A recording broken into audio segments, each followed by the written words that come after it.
Okay, let's get started. Welcome everyone. Hope you're doing all good. I'm doing all right. Been in a little bit of an issue with my chair in the past week.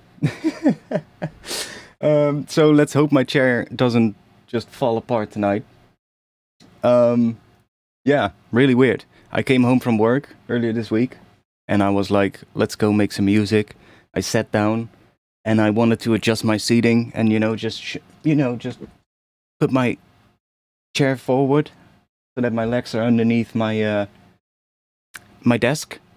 I know. I'll switch in a bit. One moment. And I just put my 60 something kilograms on the two armrests. So what is that? 30 kilograms per armrest. And my right arm just keeps going down, and I just almost fall out of my chair, break my neck, and well, luckily that didn't happen.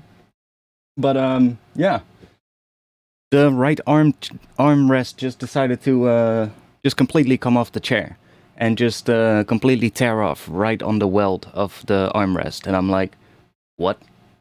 This chair isn't even that old. It's like 2 years old or something. I'm like, what the hell?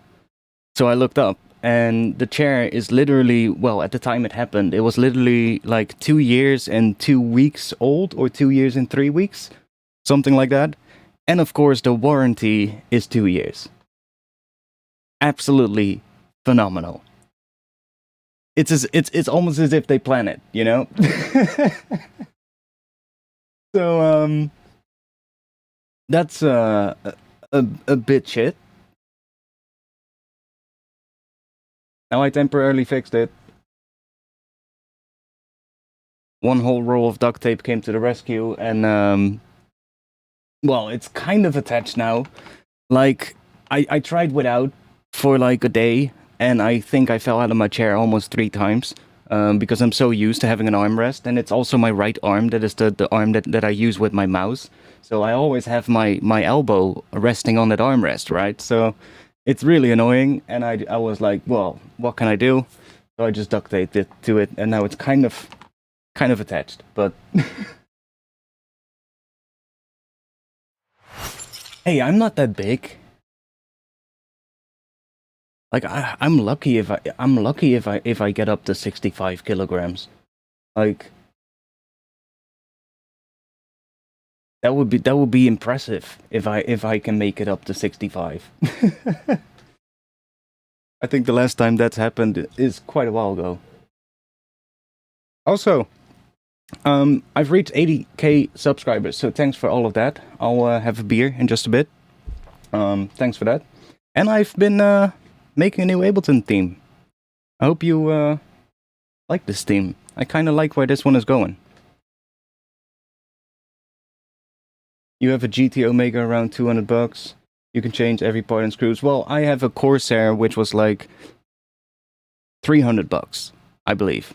So, like 300 euros. Like, I would expect a chair of 300 euros to at least last me a little bit longer than 2 years. Anyways, Corsair did ask me on Twitter to send them an email, which I did.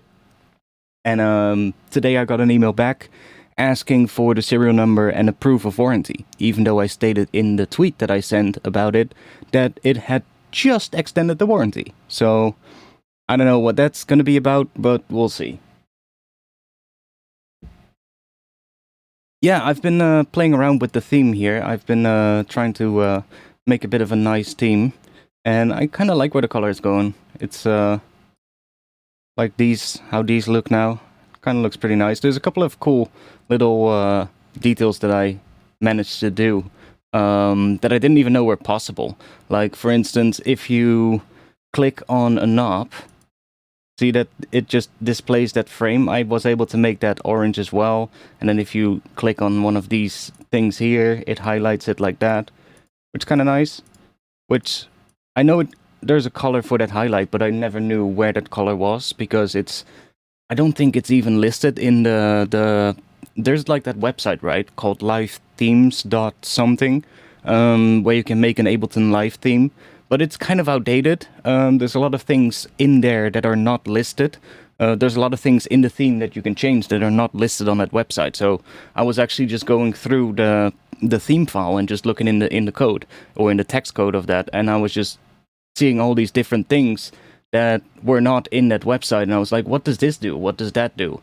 So, for instance, I was also able to change the color of the volume meters to white, and if it clips, then it clips not in like the default red color, but it clips in this orange color, which is kind of cool. There's some other things. I think if you like move something around with the Alt key, it turns orange instead of the white color that it normally has, which is kind of cool. There was another thing in the browser, I believe. A couple of other things. But it's kind of, yeah, it's not done yet, but kind of getting there.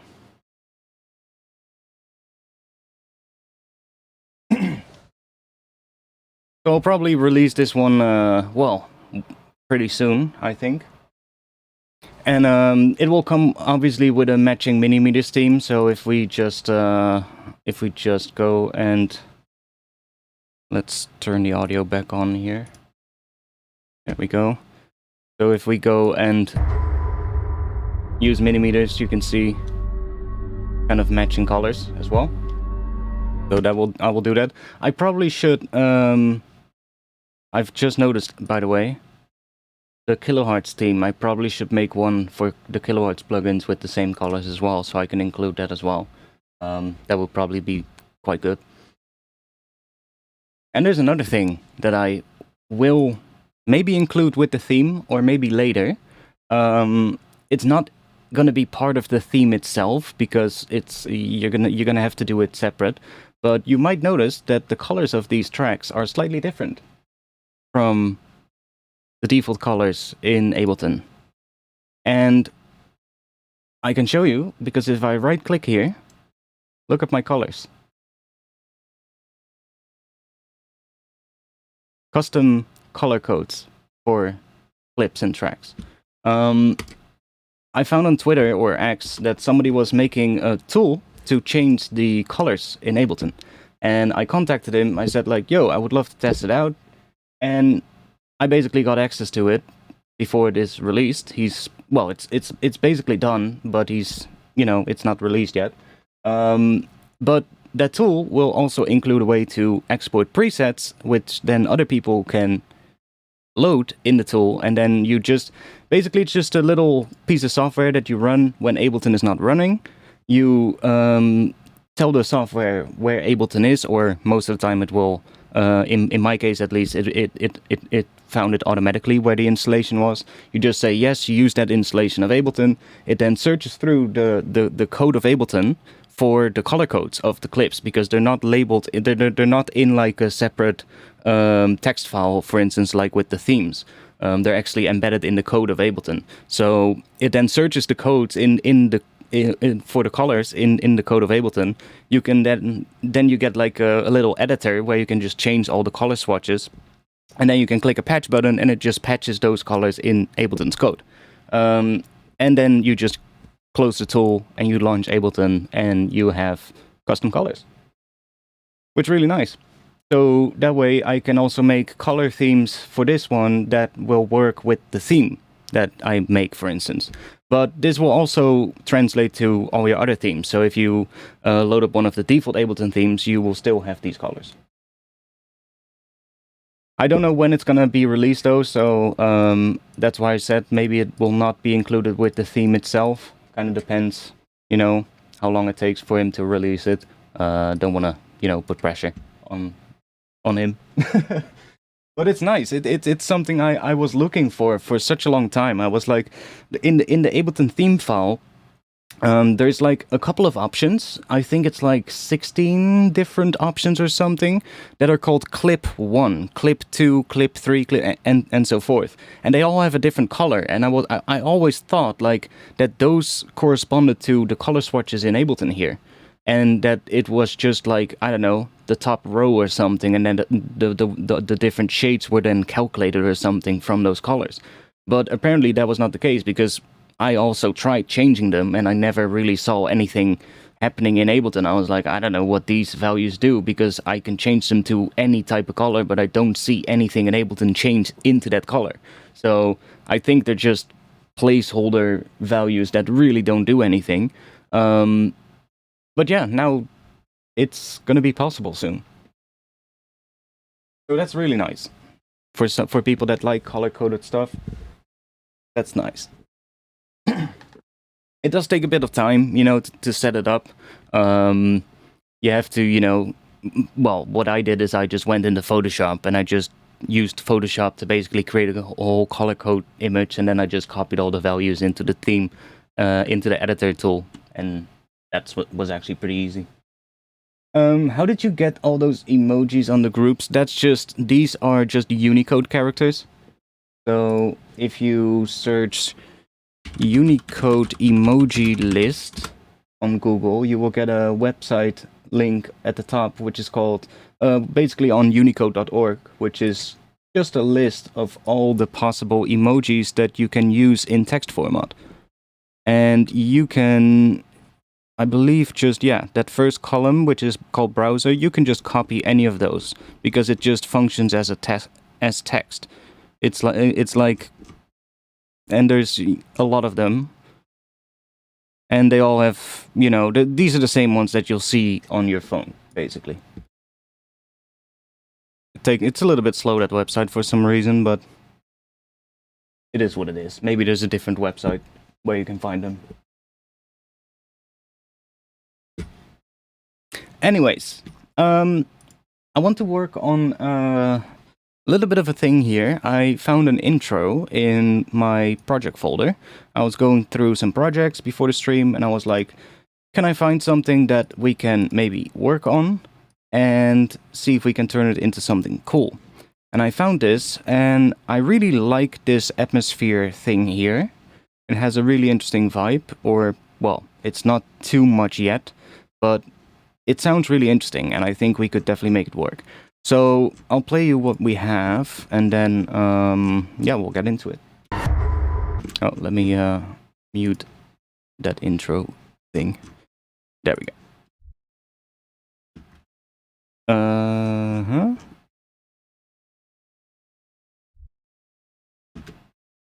Oh, my bad, it's looped. There we go.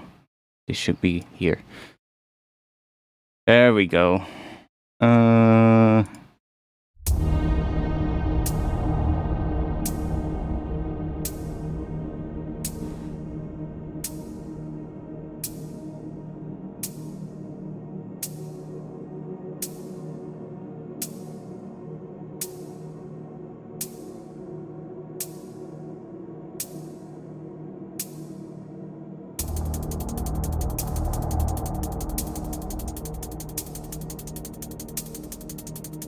So we definitely need something here, but I really like that atmosphere layer here.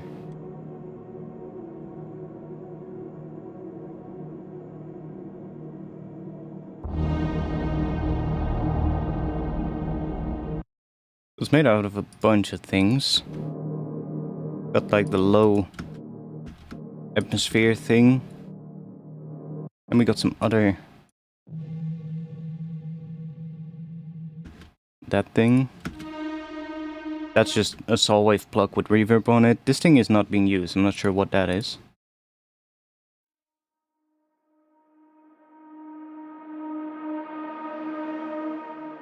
Sounds like another sort of like thing like that, but then different.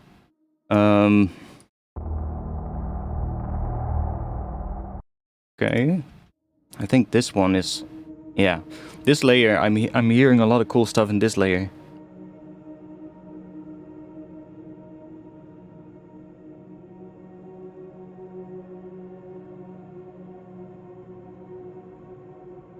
Yeah, this one has like a couple of different changes in it in terms of the tone. Let's see, we can emphasize that if we just put this on for now.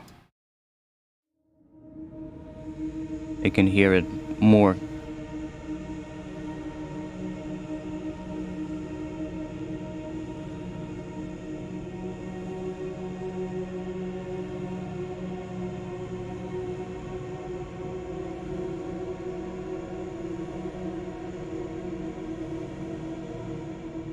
It sounds like there is a bit of a...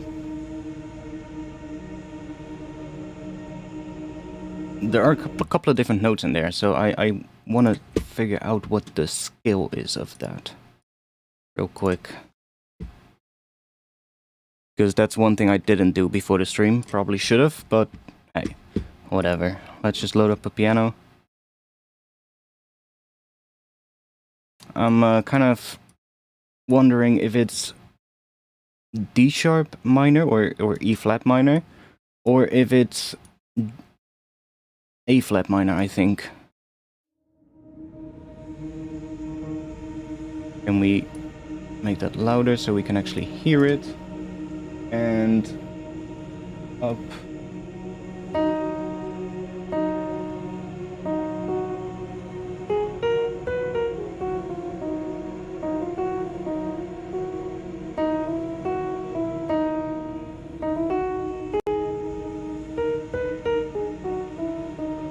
Definitely that. So that would mean it's in A flat minor.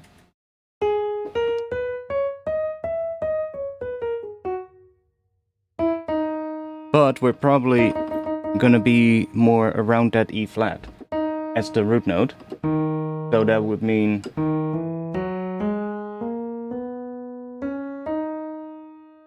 E flat Phrygian.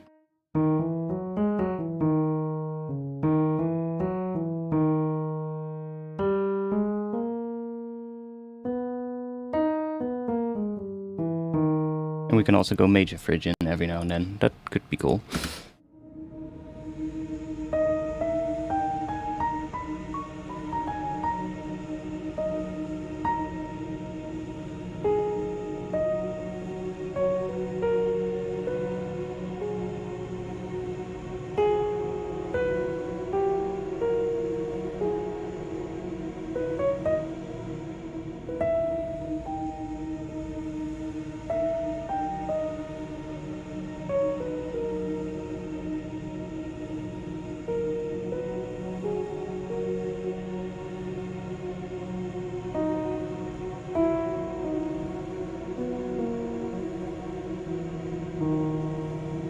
Yeah, we're definitely in that scale. Okay. But then the root is more D sharp because this is playing a D sharp or E flat. Yeah. See, so that low note is E flat. That's also E flat. That also, but then an octave up. That's I guess also E flat, but then lower. A little bit hard to see. And then this does some kind of a melody thing in there, but it's really subtle. But we do need something on top of that, but I kind of want to figure that out later. I want to go in a bit more into a drop first. One moment, let me check chat. Up, I saw a Reddit post about you. That's possible, maybe. I hear you the best out there when it comes to drum and bass. I mean, there's a couple of people. But... you know, what's the best? I guess it all depends on what you're looking for. I am available for lessons sometimes, but I don't do a lot at the moment. But if you, yeah, you can always contact me. We can always have a chat. Just join my Discord and you'll be able to find me on there. I'm usually on there every day, so...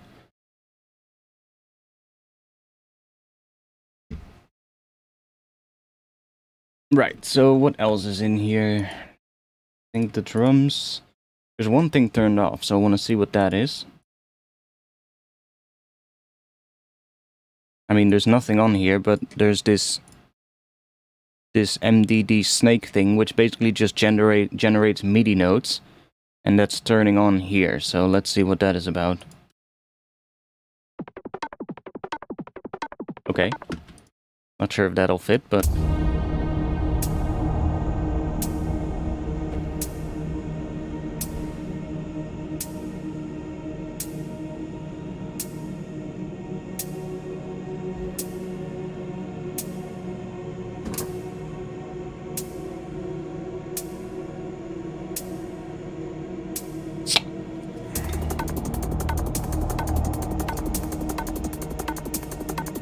Cheers.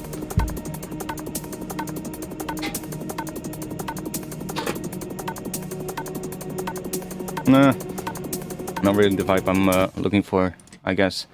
Let's just get rid of that. Why did you change color? That's weird.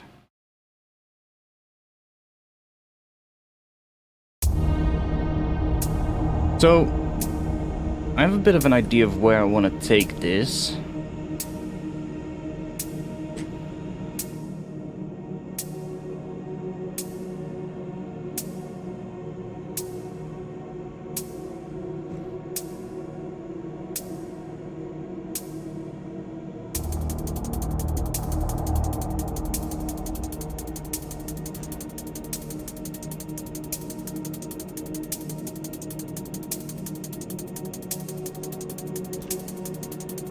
I'm not sure if I'll have this still here. Might already take that out, but let's see. I kind of want something that builds tension here throughout this section. And then I think what I want to do is a drop that has how to describe it.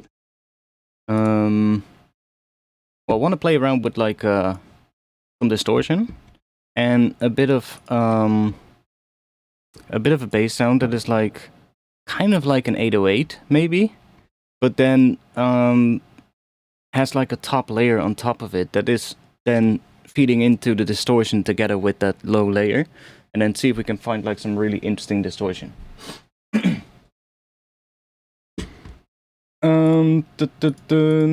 Not sure if that's gonna work, but we're gonna try it out. Now we can probably just start with an operator.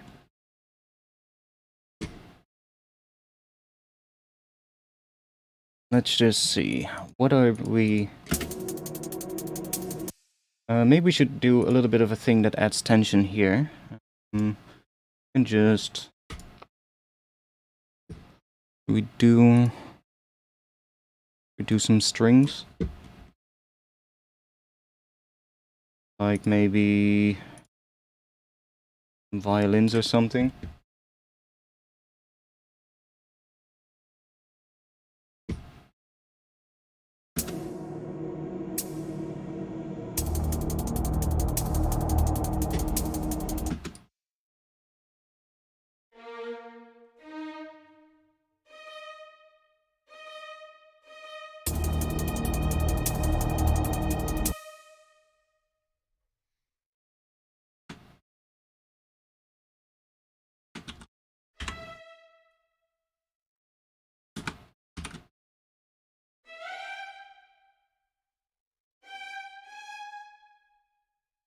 Let's see what we're gonna do, but...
yeah, let's see, because we have, one moment.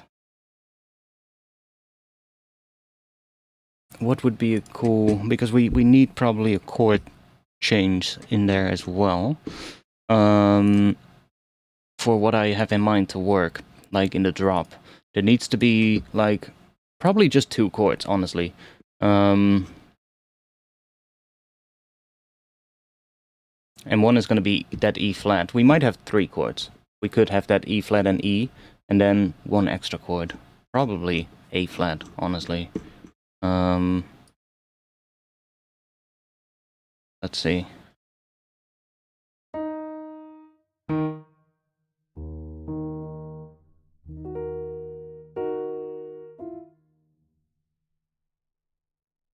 We have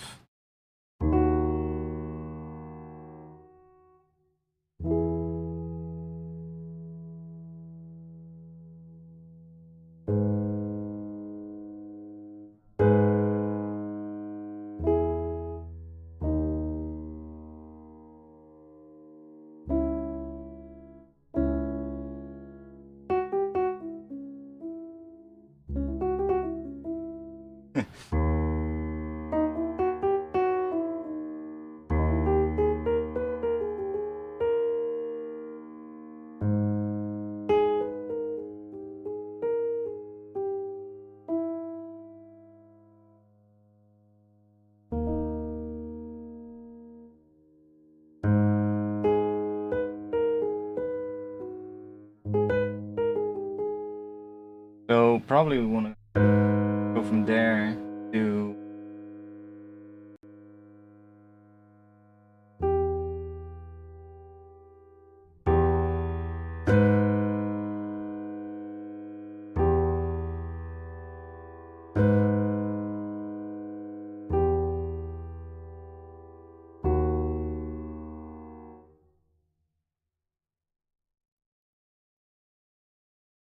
I mean, it does take up some room, yeah, of course, but I don't care.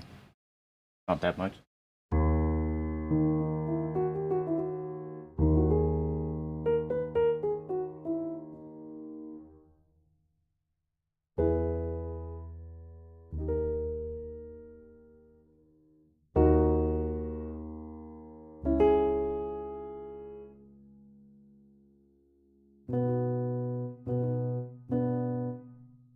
No, I'm not sure. We can probably go to that. Maybe we can figure it out with a bass. Let's just go and let's go in there. Let's just open up a Reese real quick.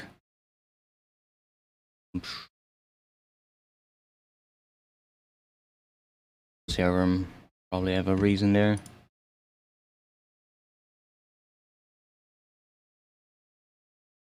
That one maybe. Yeah, that works.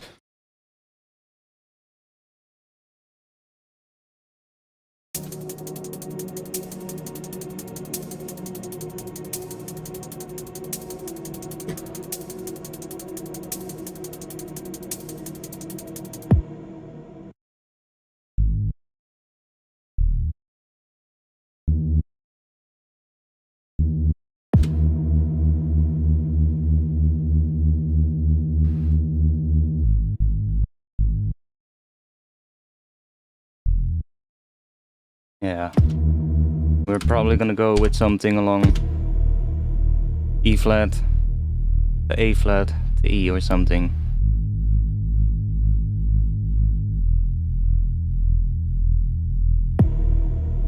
That probably works best after that intro.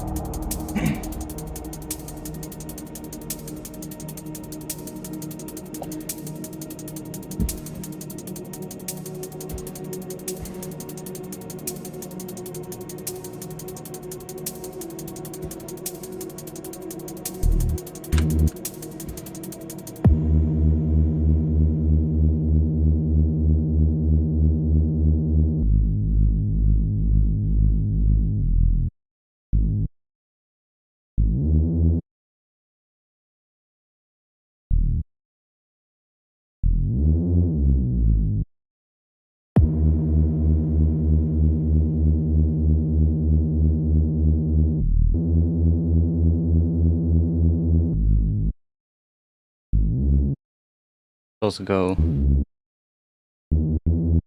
with those 3. That could also be fun.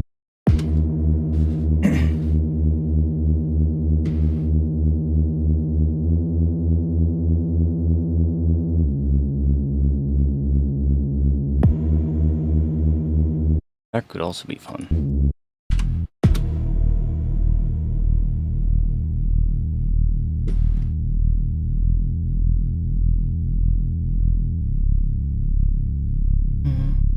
I'm thinking about what the top thing can do.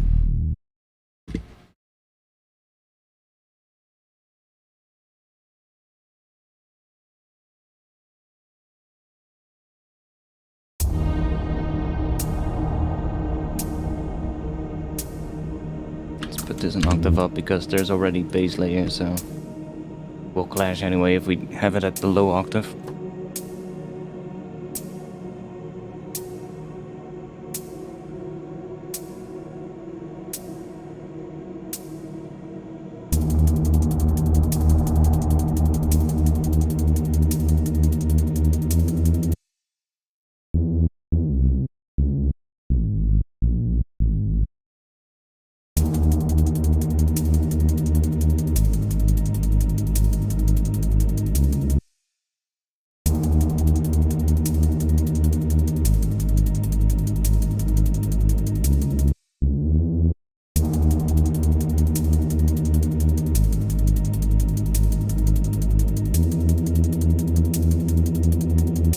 That could also be it. Going from E flat, E sharp, the G sharp, A flat, whatever you want to call it, and then back to E. It works quite well with the atmosphere that we have in the intro.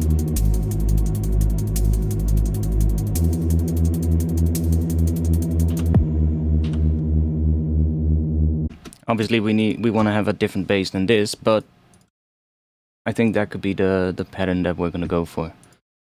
And then probably this will be down there.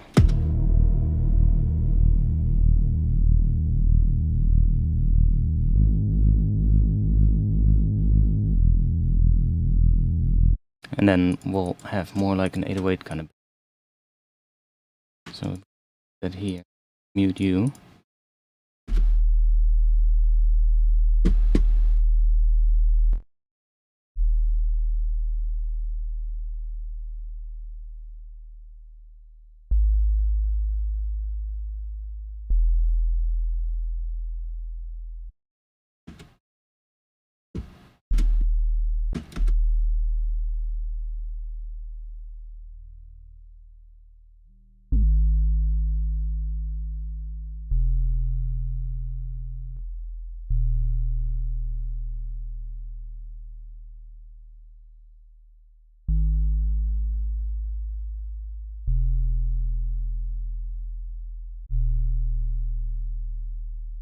Kind of cool.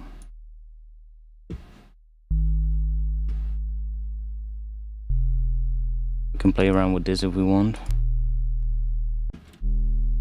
but like honestly we don't really need that because we are doing FM here and we're creating the harmonic that we want already, so it doesn't really need any distortion, to be quite honest. That's all we need for that thing. Maybe a little pitch thing at the start, which we're not gonna hear at the first note because we have sidechain, but now we do. So we might want to have a bit of pitch movement there. Let's see.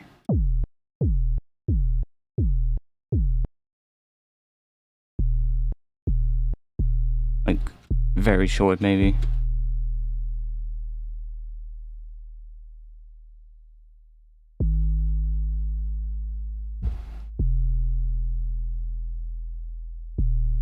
Just so that it has a bit of a transient, but it probably isn't even gonna matter because it's gonna be layered with a kick anyway.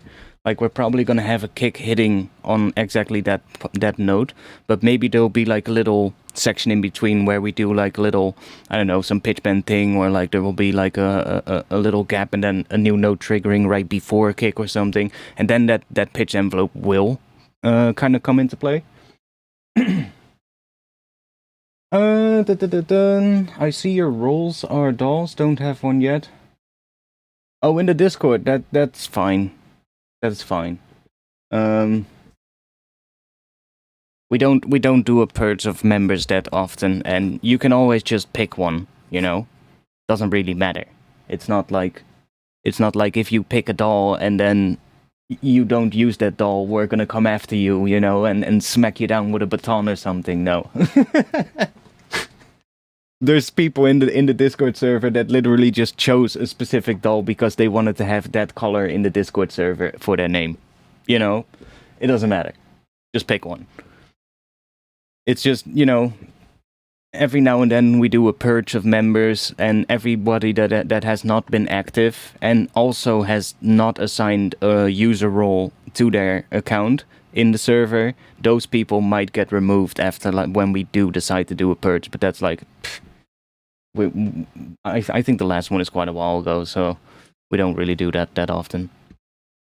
But if you just choose one, then it's fixed.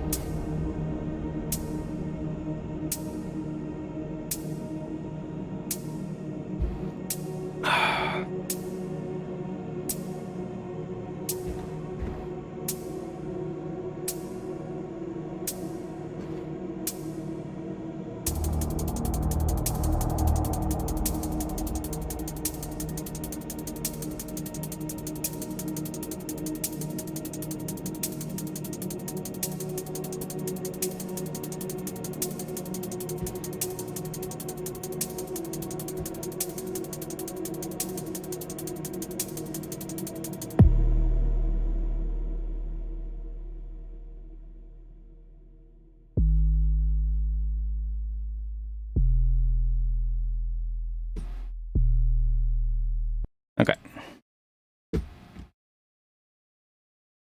Now let's see. I want to have like a top layer to it, and I think I want to try. Let's see. Do we have something in here that could be cool? I really like this library. I should use it more often. I use it a couple of times already in this thing, actually. There's a couple of things that are bounced right here, right down there. These audio files, and some of them I use that same library. It's by Heaviosity, and it's called Symphonic Destruction. It's such an interesting sounding library. It's like...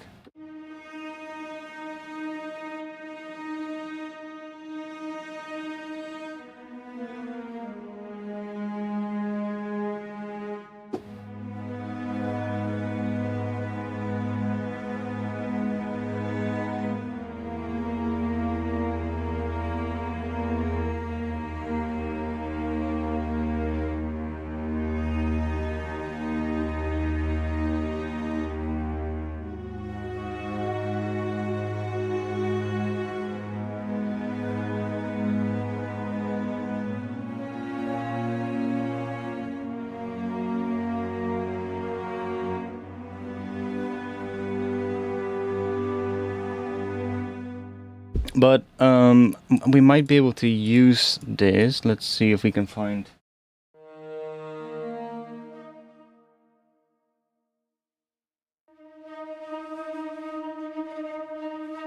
We might actually be able to use this in the intro for a higher thing.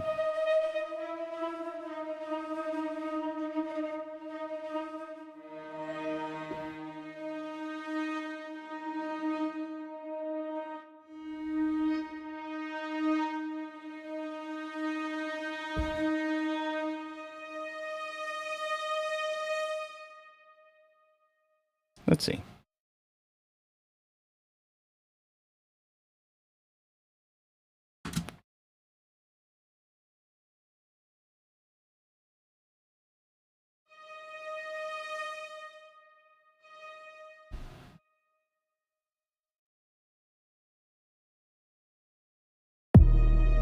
Probably gonna have to resample it anyway, but...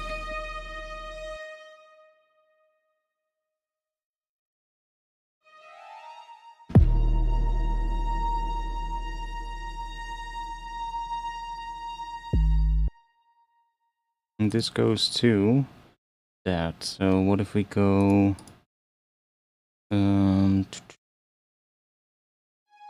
that to that.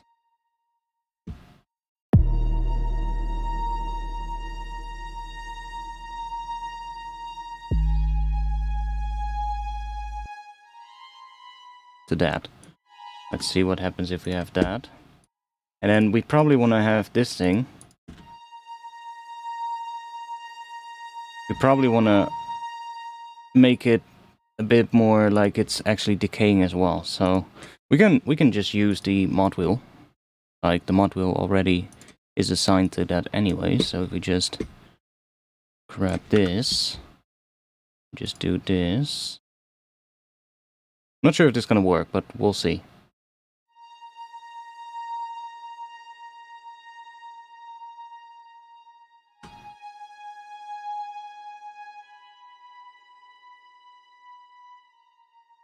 Let's just do this.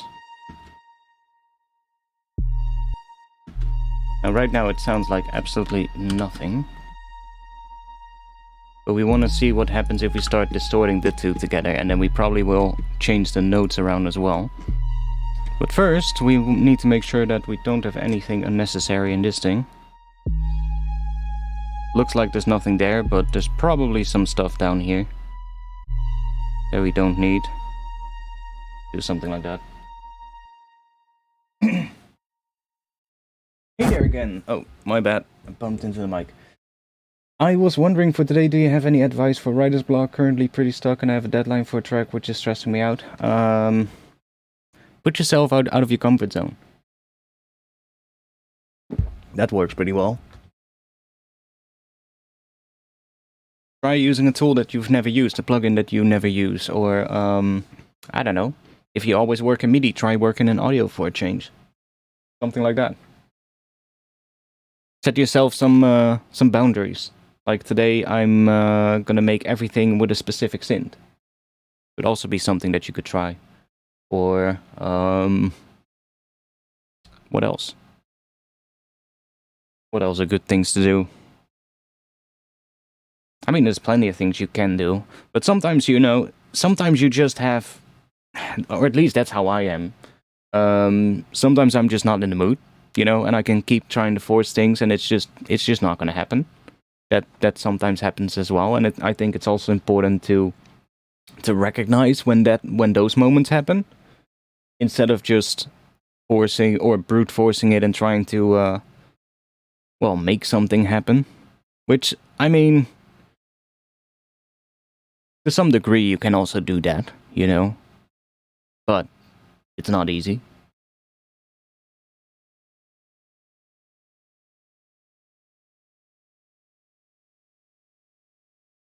But usually if I put myself out of my comfort zone, that works pretty well. Just try something out that you wouldn't do normally and see what happens.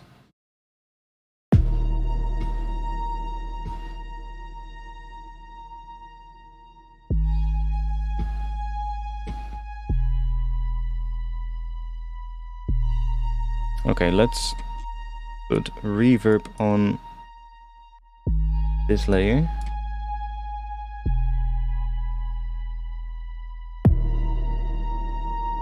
Come on, do it.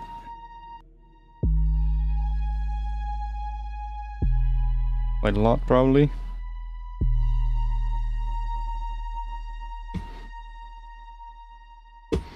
And let's add some distortion. Let's do a thermal.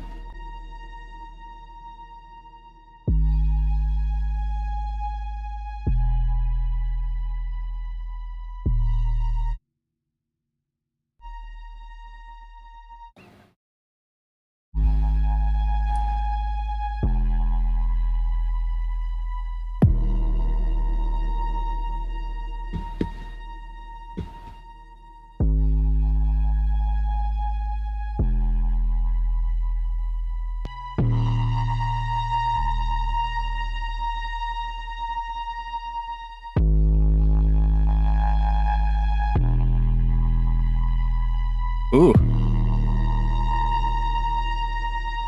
On that high note. Oh, how that disappears and then comes back in. That's really cool.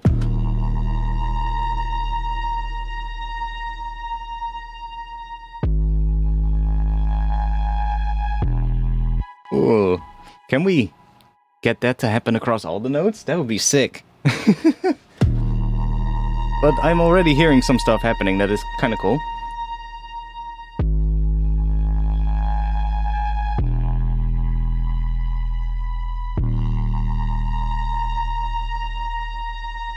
If we just replace this with something else, would that happen as well? I'm not sure.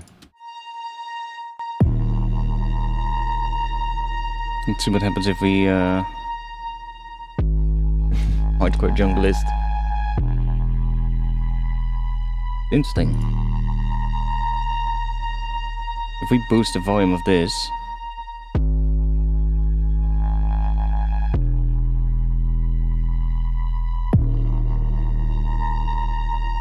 if we boost the sub, it's gonna affect the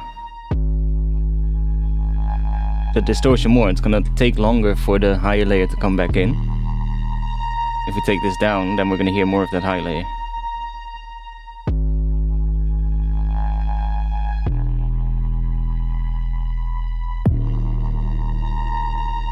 Okay, let's go in here.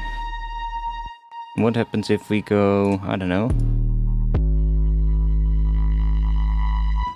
That also happens on that note. That's interesting.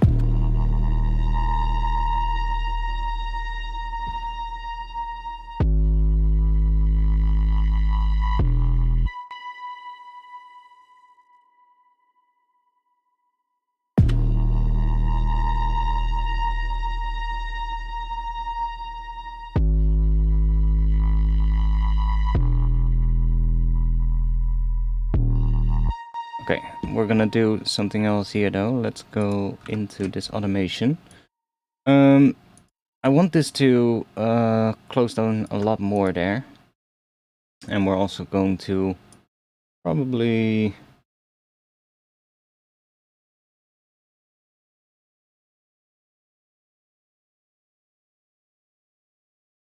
that. We'll just repeat this.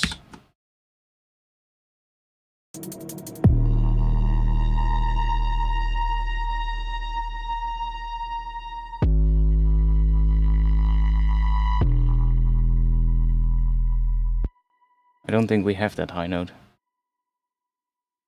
Actually, that outside of the range. It's going to... I think it's going to here. That's too bad. Yeah.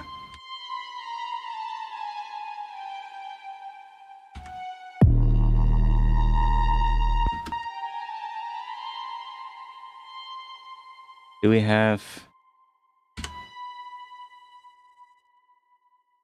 See. We do. Nice. Okay. Problem solved.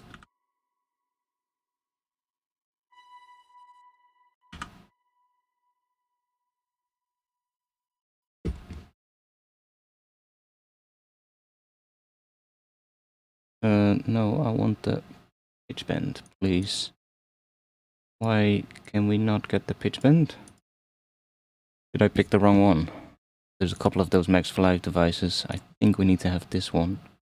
Wait, before I do that, let me copy this automation. Chuck this one on here. I think we need this one. Wait, has it not replaced it? Okay.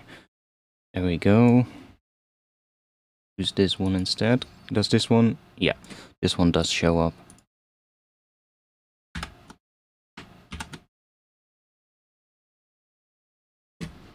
Okay, and then we want the pitch bend on this note. Be there. Now we should get that high note.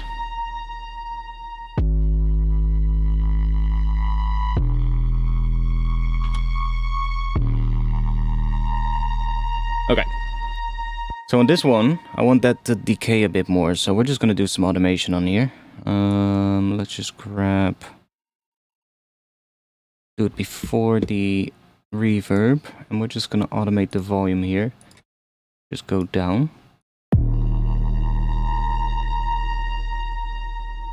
Maybe earlier already.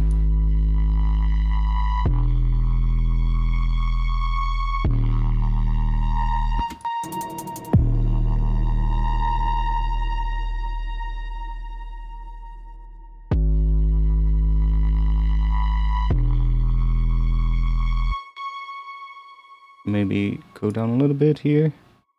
And we'll just do that.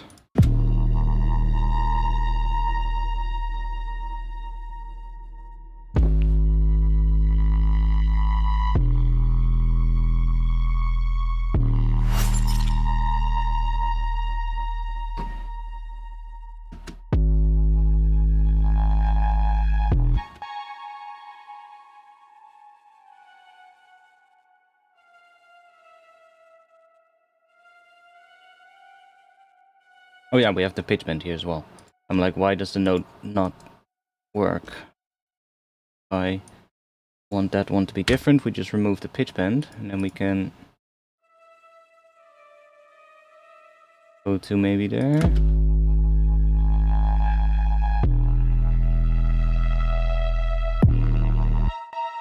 We'll see where we end up with that, but let's go back into here. And I wanna try out a couple of different things here, because we just picked the distortion. And honestly, this one sounds kind of cool, but I want to see if there's other ones that sound cool. Now, I know where to find this one, so if we don't find a better one, we can just grab this one. It's at the bottom of the favorites folder. That's literally it. But I think we might be able to find some more interesting things happening. And I almost just broke my armrest of the chair again. Let's not lean on that too much.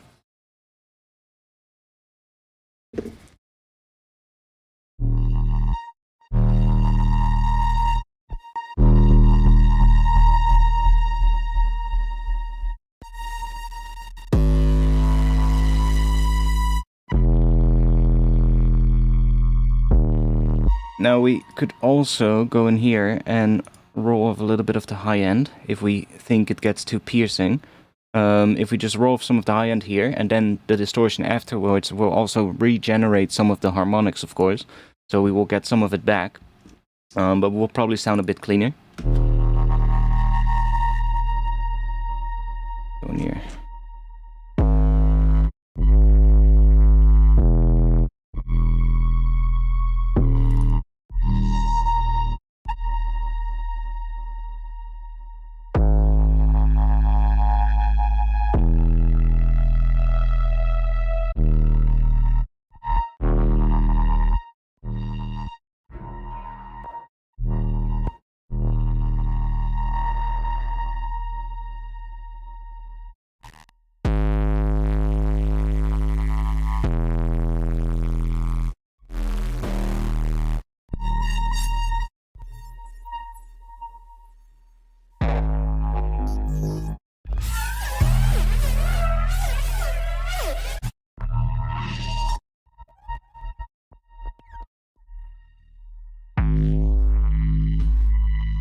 If we want, we could also bring in this one. We can chuck thermal in here, and we can click configure. Let's go to here, do that, and let's map these two couple of macros here, so that it also starts moving this around. And then maybe even do the dry wet as well, but I'll not map that yet, but then maybe do that later, so that we can hear what it starts doing if it goes, well, moves this around, because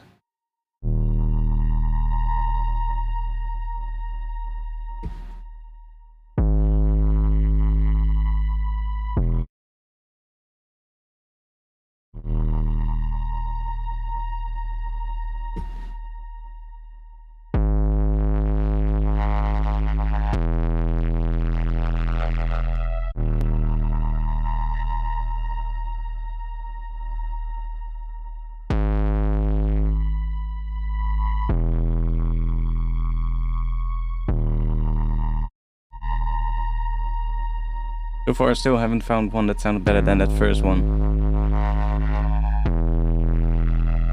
But here we can maybe get into some cool stuff with these presets here.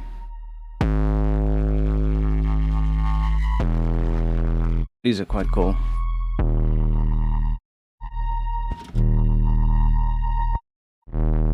I can also turn the sidechain off for now because it's not really... We don't have any drums yet, so... Let us hear that first part.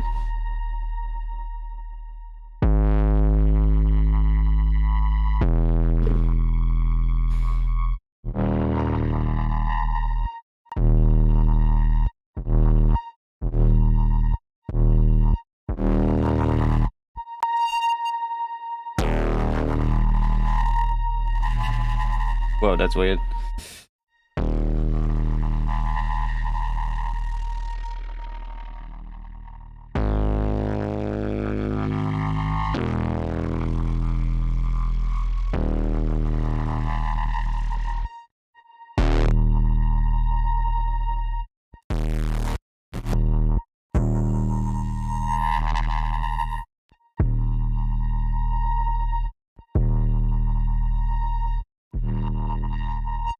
I guess we're just gonna go with the first one because that one kind of worked compared to any of these. Not getting a similar or a better type of crunchy sound on a high note as I got with this one.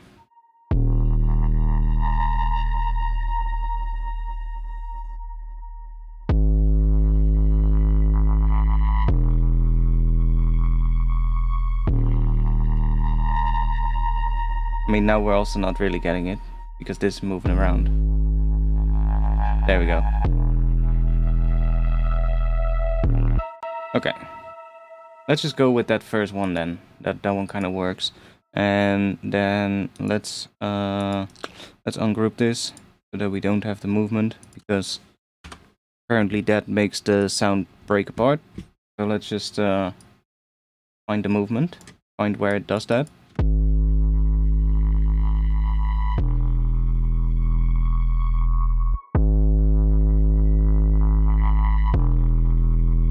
I guess these were just that,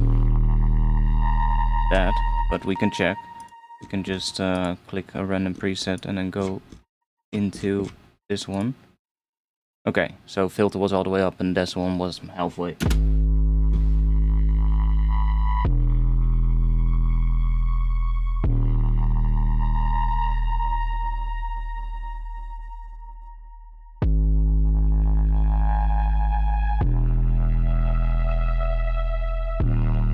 Okay. Now obviously that is not really gonna work the way we have it now. We're probably gonna have to make some drums. Now, I do think that what kind of drums do I want to do for this? I don't think we're gonna go with the traditional regular drum and bass pattern. I don't think that's the move.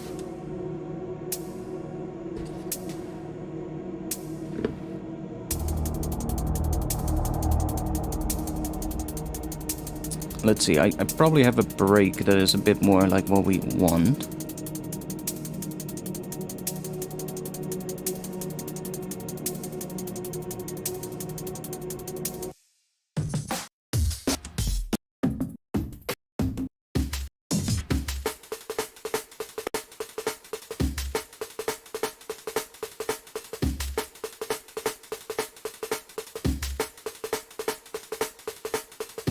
Maybe something like that. Similar to that, but like a more of like a pattern that goes something like that.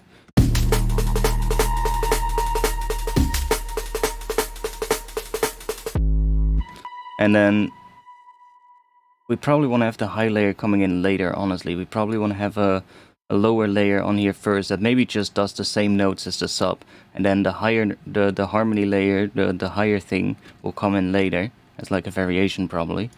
I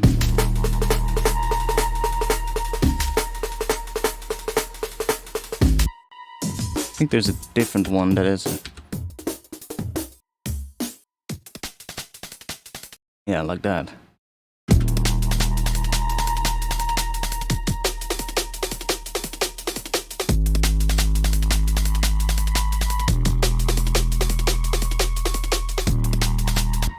Let's take this break. The Rex file, so we should have all the markers. Yeah, we do. Let's just chop that into a new MIDI track. And let's hit OK. So now we have them in here, which makes it a bit easier to work with and to rearrange everything.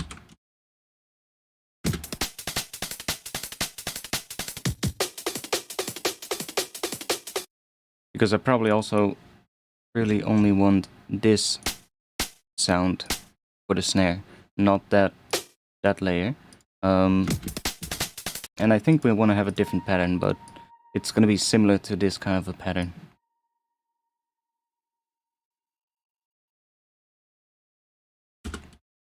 And this will probably just be a layer in the drums, honestly.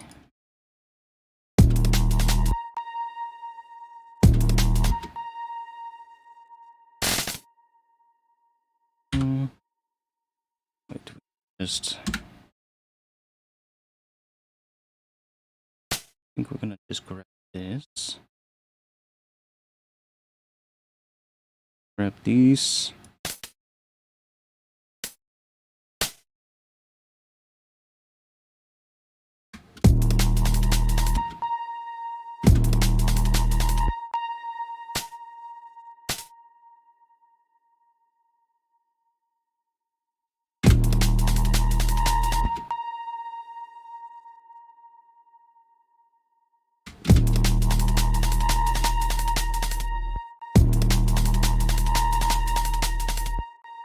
I think we're gonna go for something more like that.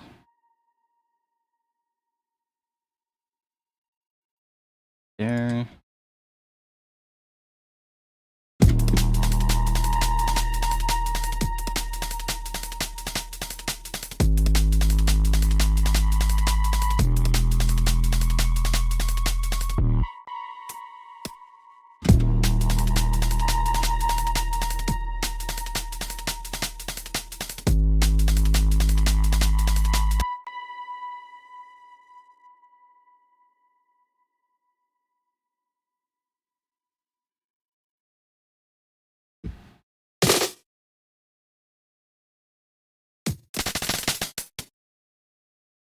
Oh.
Not sure yet what we'll do there, but we'll see. Maybe we'll... one of these.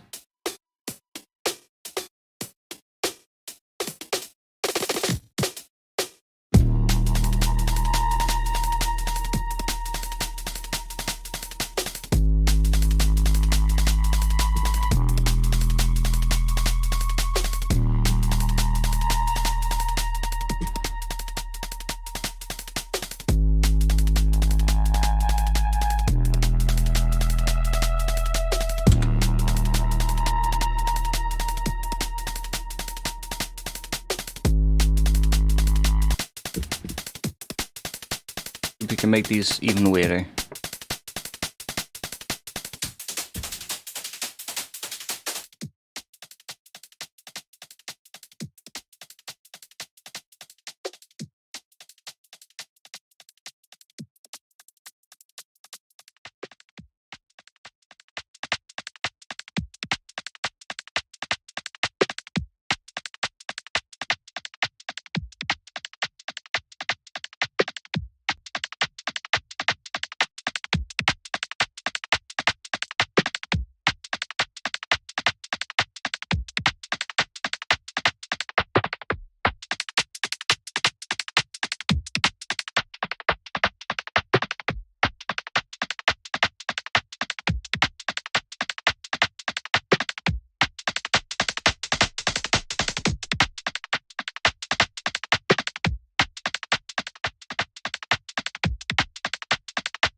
Might use it. Okay, let's go and move you out of the way.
And I'm thinking, where's the drop gonna be? Is it gonna be here? Or is it gonna be here? That would be quite a long intro. 1 minute 27. Quite long. Could probably go here. Like if we introduce this pattern here already, which we probably should, then go into here where the bass sort of like is introduced a little bit, and then maybe we also want to filter this one out again so that it's not as much in your face that it will be in the drop. And then, like, I like the distortion that's happening on the bass. What happens if we do this?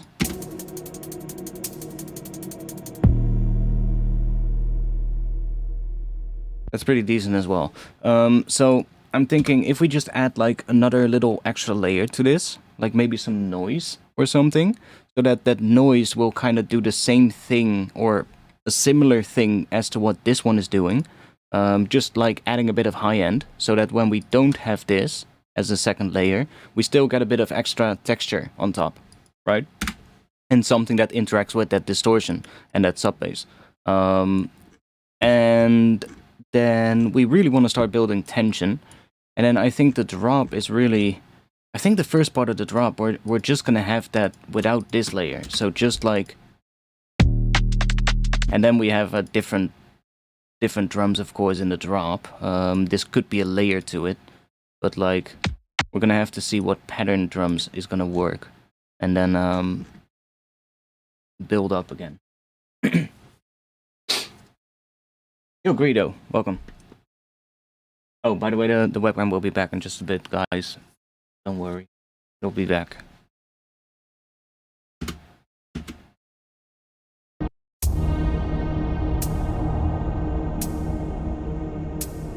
What are we looking like in terms of levels, by the way?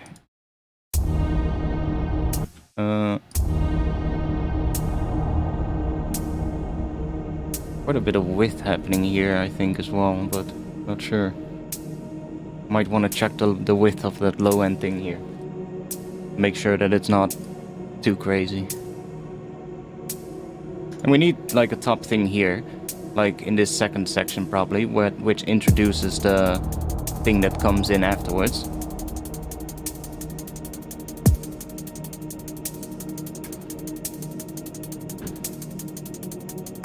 And I think here we'll already want to build tension. towards this section.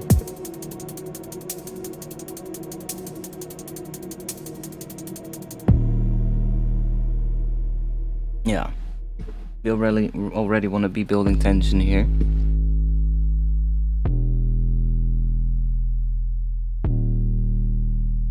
What if we start adding some drums here?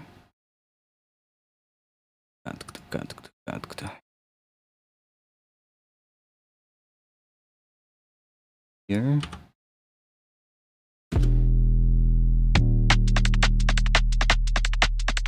Then it definitely starts wanting to drop here. If we already start introducing sort of like the drums after 8 bars instead of 16, then we can kind of make that bridge and sort of like make it feel as if it wants to switch quicker. We can get rid of that, doesn't matter.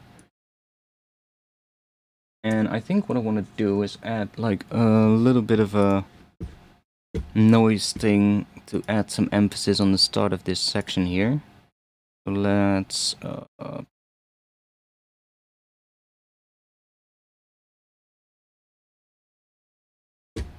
see.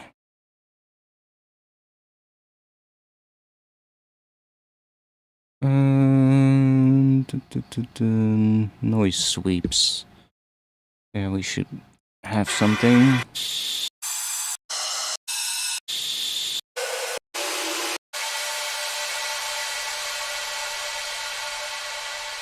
Cool. Could work maybe.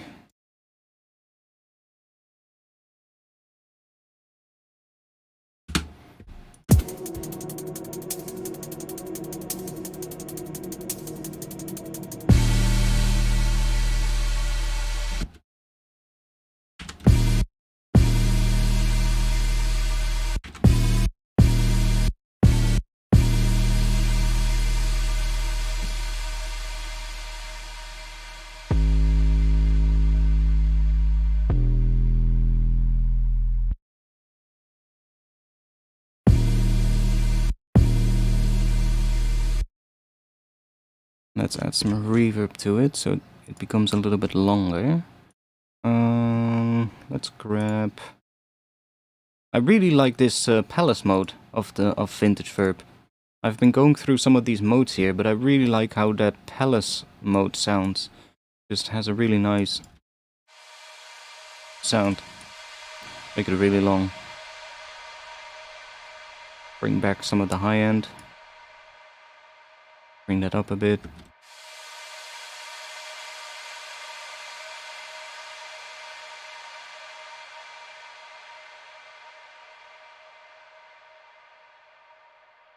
If you want to bring out more of that, we can also add like some OTT.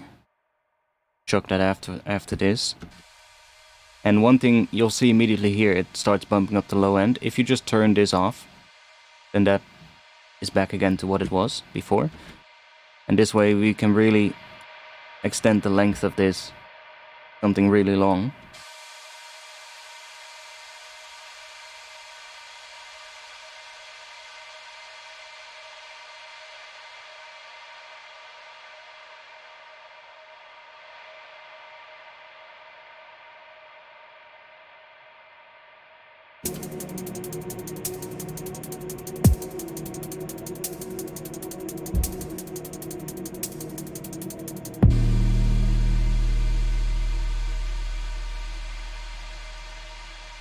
And I guess we're just gonna resample that. Because of the reverb, it does respond a little bit slower. And if we just resample it, we can just adjust the audio file.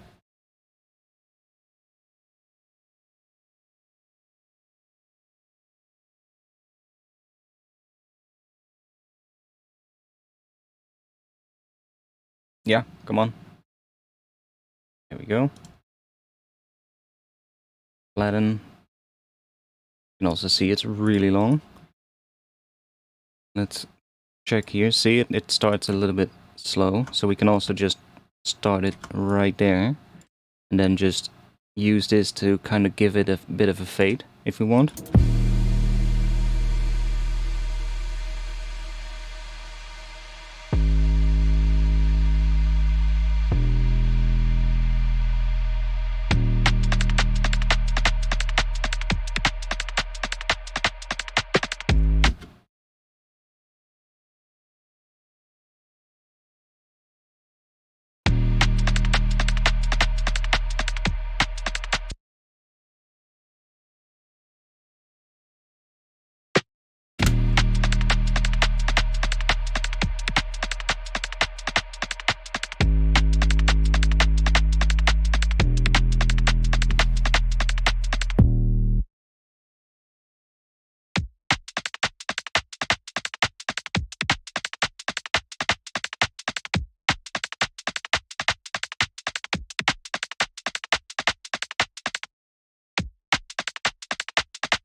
happens if we what happens if we add a corpus to this thing? I always forget where corpus is. Oh, there. Let's do a corpus.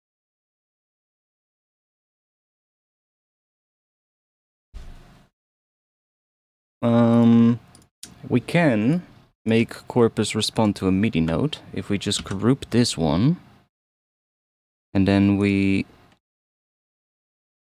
chuck a MIDI device called force note in here. We can set a MIDI note, and then in corpus here I can choose the input to be Jesus Christ. This one, and then set this to frequency, and then now it responds to a note that is specified here. So I can say, for instance, E flat 2, and now it responds to a MIDI note. And we can say, I don't know, where's the decay?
That's interesting.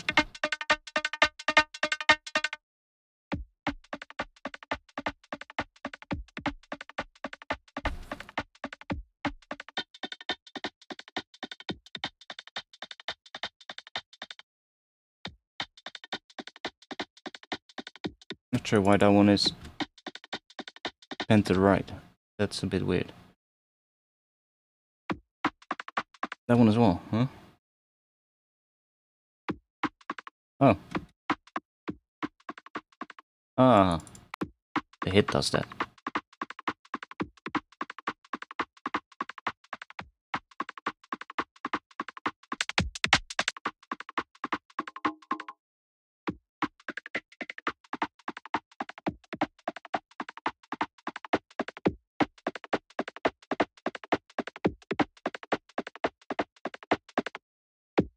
It's still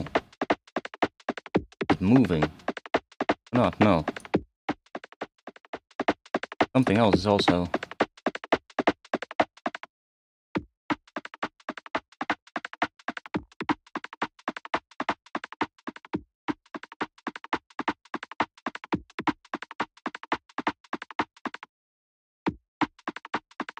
Oh, is it this, maybe? Ah, yeah. Nice. Now we just have that. Because it already has width. I don't really want it to get extra width.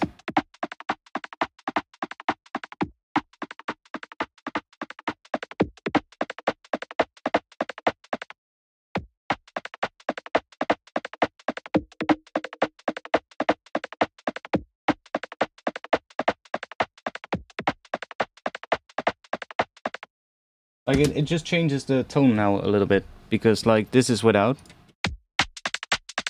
and this is with. See, so it changes the tone of the entire thing. And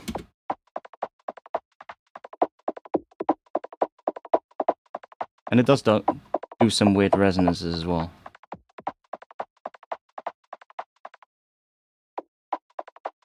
Which we're gonna hear more if we bring this up.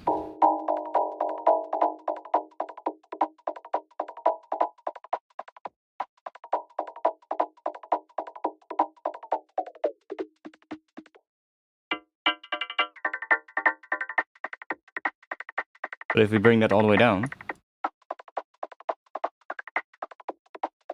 it just starts acting more as like we're just changing the tone of the entire thing. So now this one probably also doesn't do anything in terms of like the width. No.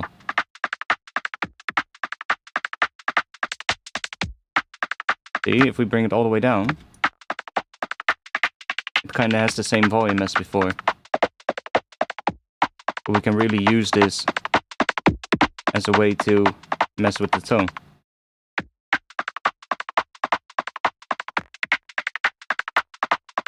Yeah, well, it's physical modeling, right? It's physical modeling, so it does kind of run it through, sort of like a physical object is what it emulates, right? And then we do get a bit of that kind of extra sound, I guess, which is... I like it on high. Has more of that...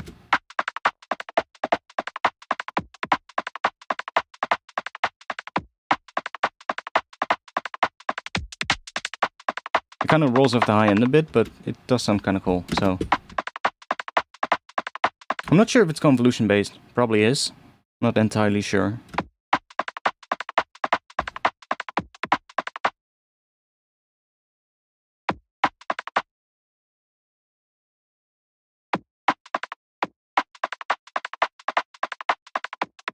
Probably only gonna use this of that break, because we're gonna layer it with a kick anyway. So like, imagine there's a kick hitting right there. That you get. We're probably gonna have a different kick, honestly.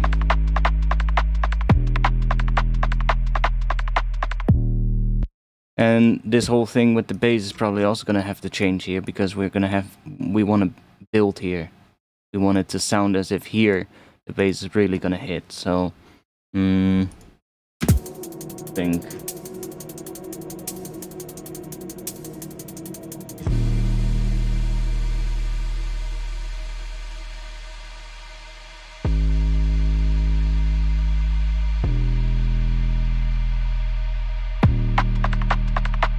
Probably gonna take these out.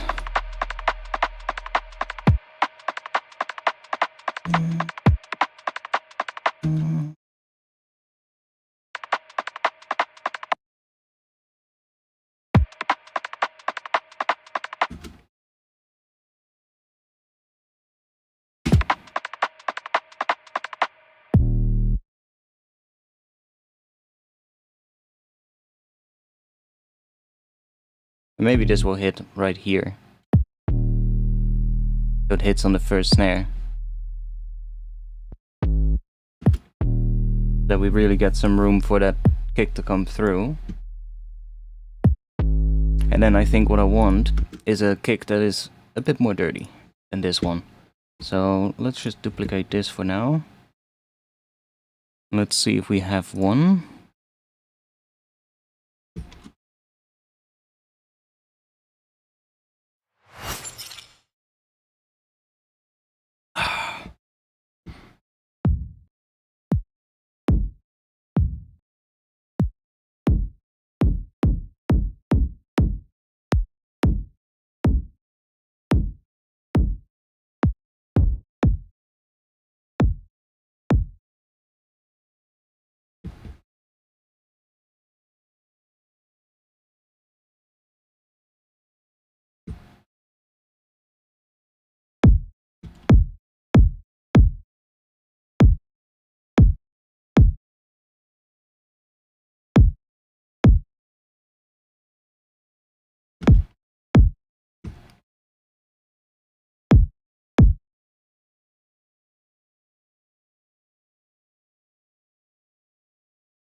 Yeah,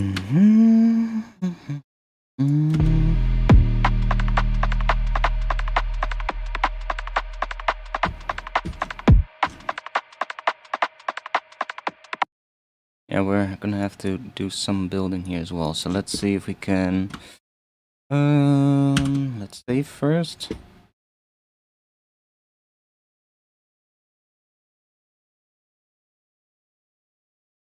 Have this thing. If we. No, let's just leave that the way it is. Let's just grab MIDI track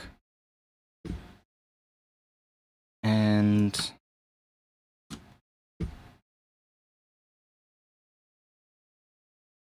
put a note in like that, and then we'll grab. Let's grab current.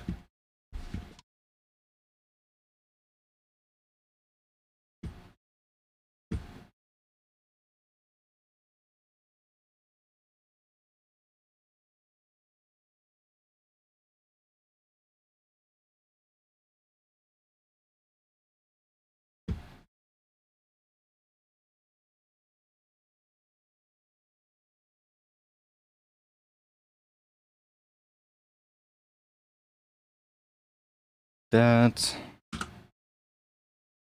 Making a really quick riser out of a sample.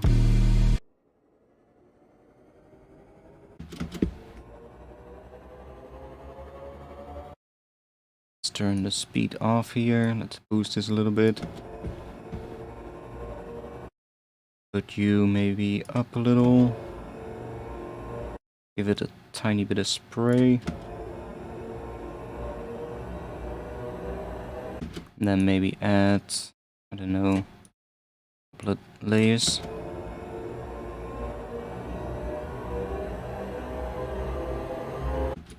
Bring this down maybe. Okay. Now we can just hear what that is doing. And I can also probably just give this a bit of high pass. Because we really don't need the low end. This way we can hear what it sounds like with a bit more tension.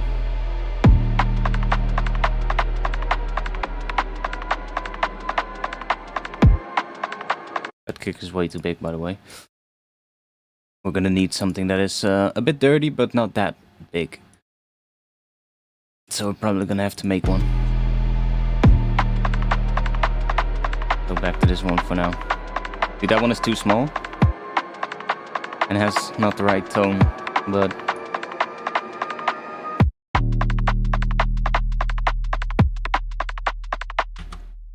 Oh, that's...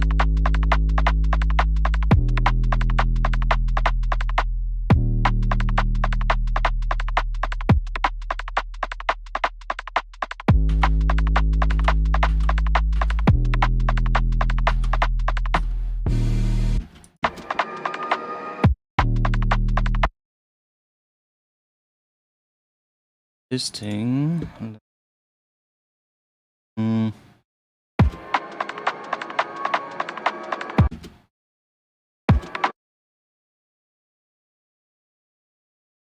Probably want to have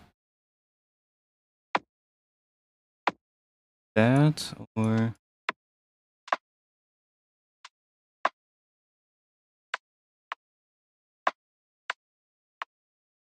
Use one of the ghost snares, maybe.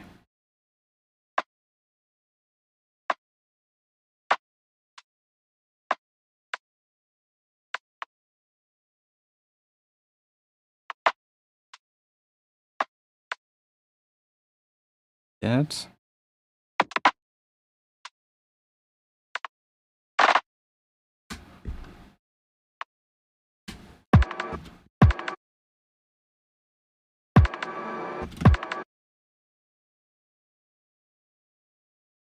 Why not looping?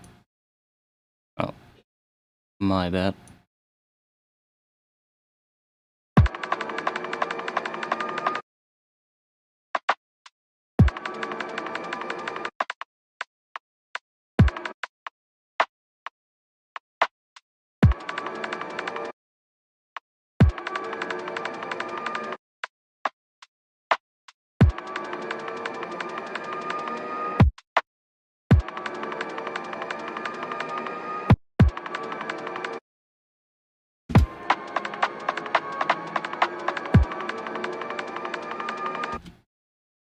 probably gonna cut everything out here.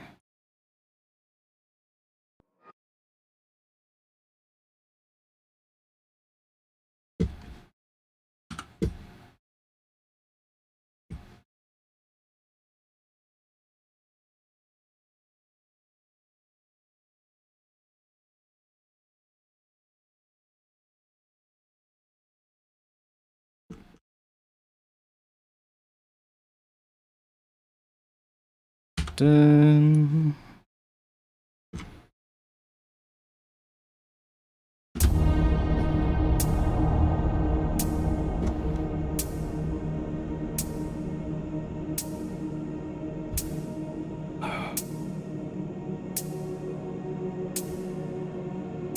gonna need to make some good drums for the drop.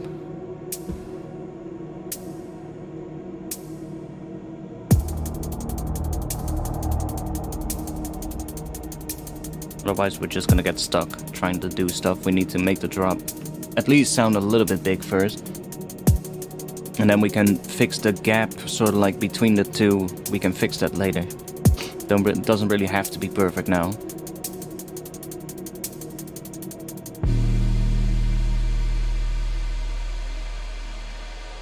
Probably do want to have...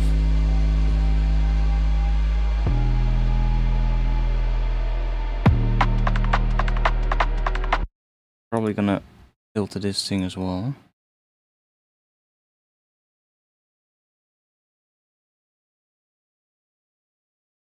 Let's do that inside of here, actually. Because then we can just do this. And then we can just use the same macro. Put that on here.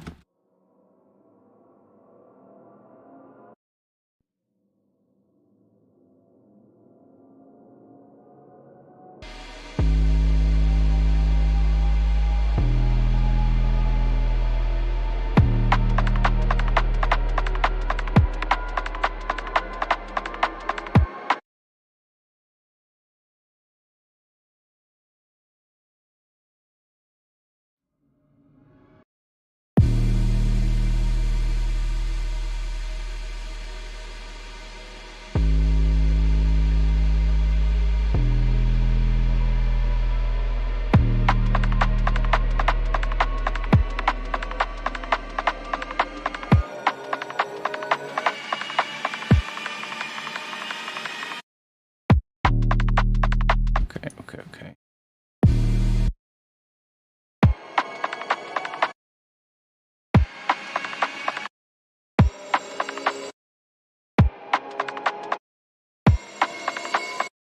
We can find a nice one.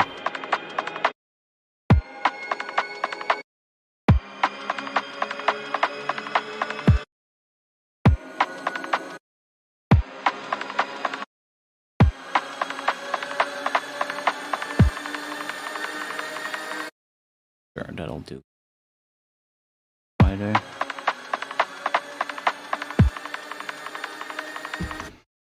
Okay. Let's get rid of this. I'm gonna change the kick. Let's get rid of this one. And let's just go to here.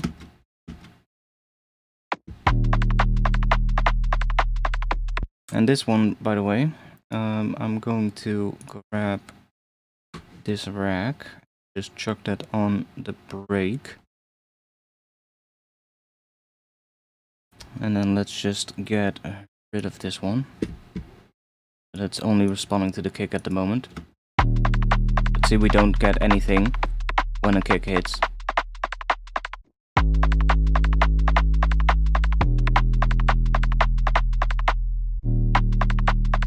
So now we can start. Well, we can see we have a nice kick here. That works.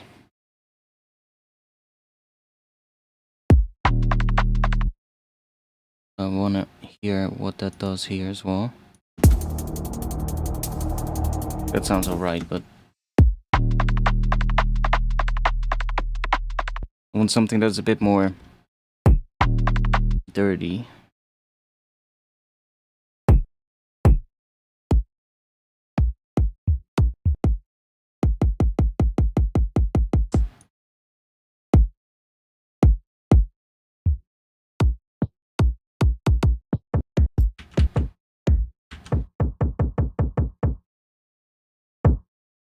weird kick.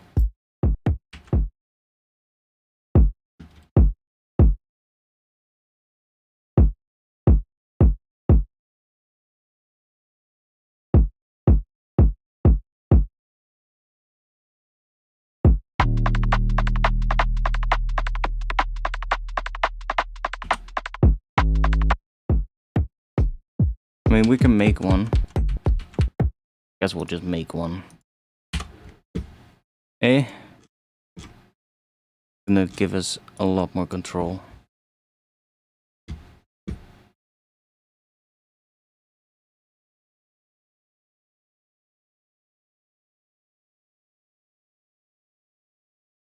Although these do have a bit of a interesting... I forgot how I did that.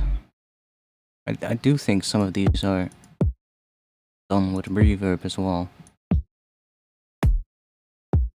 Like there's a little bit of a reverb tail in those. That's how I did that. We can do that. That's not that difficult. Just grab this. Make ourselves a quick kick.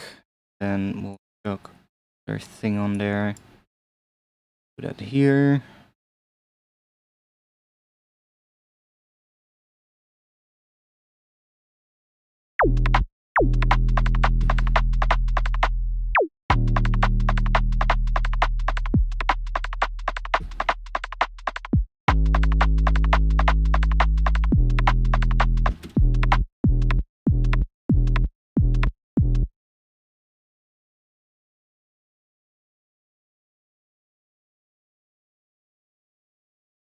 Give it another one.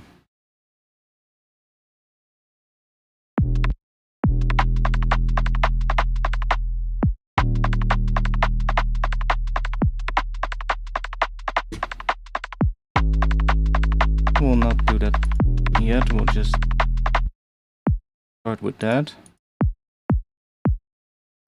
Then let's grab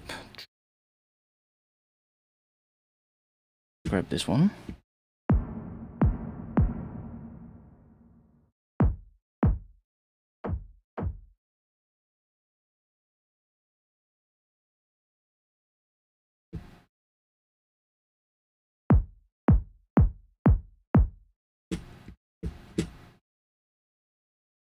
So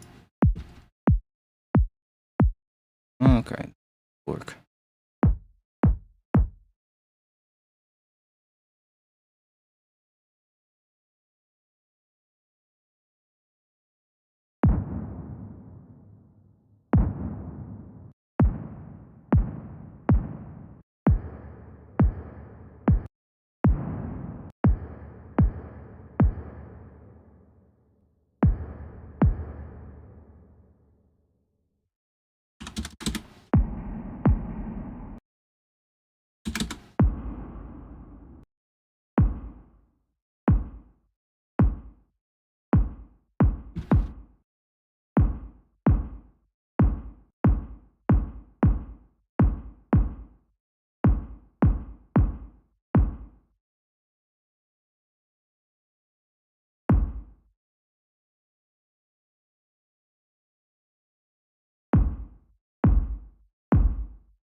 That way we can make that layer so like a bit shorter.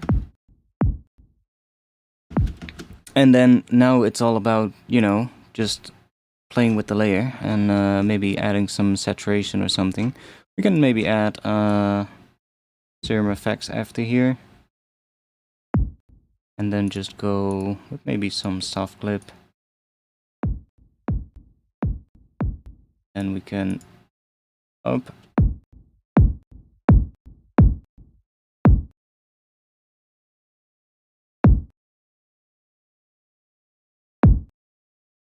And we can check what this looks like now.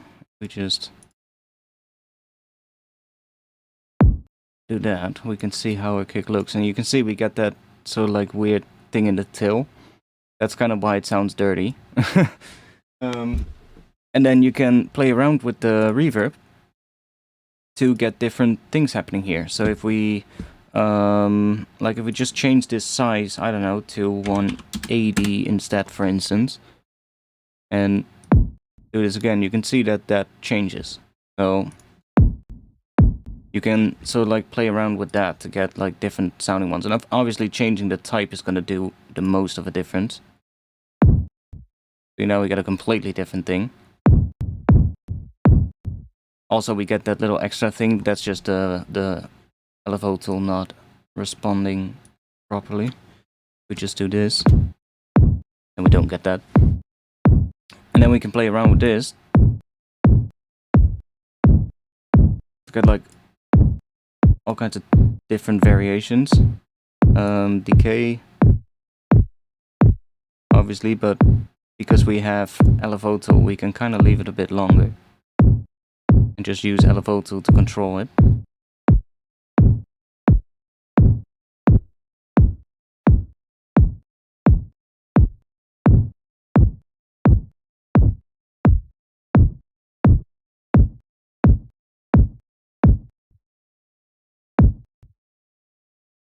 Kind of cool as well.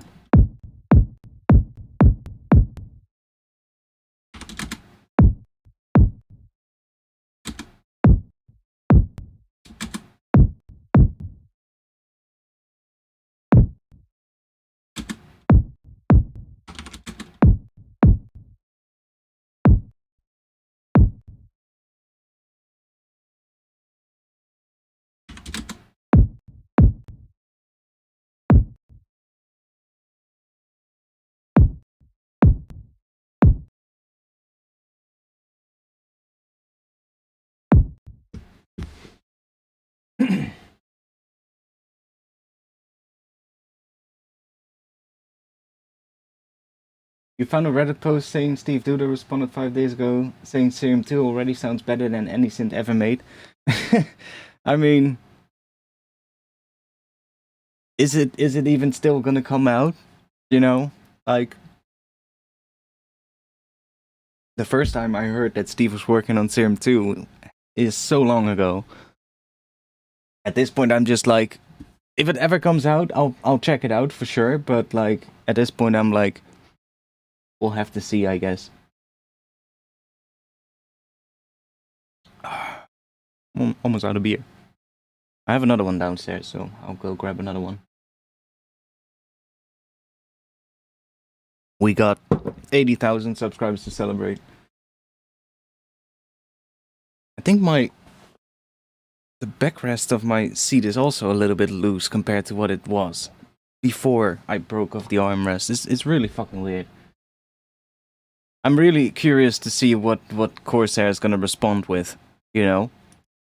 I said in the Discord that they asked me to send them an email about it, and I was like, okay. And somebody in the Discord was like, oh, yo, maybe you'll get a new chair. And I'm like, oh, don't get your hopes up, mate.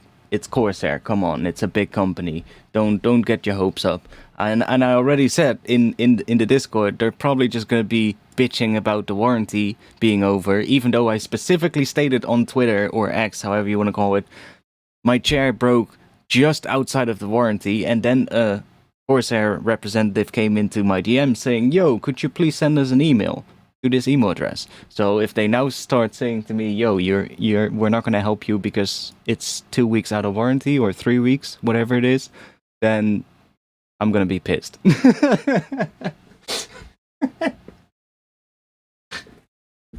Basically, like, I don't care about getting a new chair or not, but I do care about wasting my time, you know? But we'll see. We'll see. I've been looking into, like, other chairs to get because I need a different one, obviously. And I kind of don't want one that's made in China because I've seen what happens, you know? So I've been looking for brands that make their chairs in Europe, or I guess the US, but US with shipping can be quite expensive. So it's probably better to have a brand that you know is based in Europe for me. I've been looking around a couple, like for some chair brands. That would be bad advertising. Oh yeah, I know, but we'll see. You know, like I really don't have any hope at this point that it's going to be fixed by them. But we'll see, I guess. Like, it's a bit shitty, you know? Like, yes, it's outside of the warranty, but it's like, I bought it the 21st of December in 2021, and it broke this year on, like, the 12th or the 13th of January, something like that. So it was like 2 weeks out of warranty, maybe 3 weeks, something like that. And what happened is like shouldn't happen, even with a chair that's 2 years old.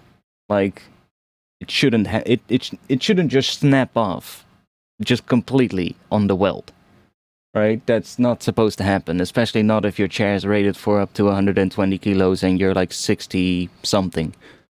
That's a bit weird. So, I don't know. We'll see. We'll see what they say. Best part is that I'm also not the only one. I saw like at least 2 posts on their own forums with people that had the exact same thing, with photos that just looked the exact same as mine. Like the piece that snapped off, it just looked exactly the same. And then a whole list of people below it. Yeah, same problem here. Yep, same problem here.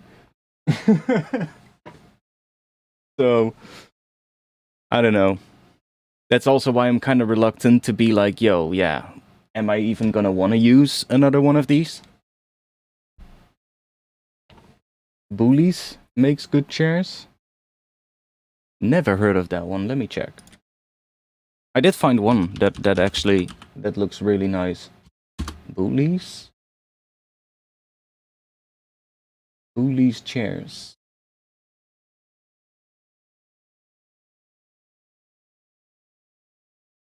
Never heard of that brand, to be honest.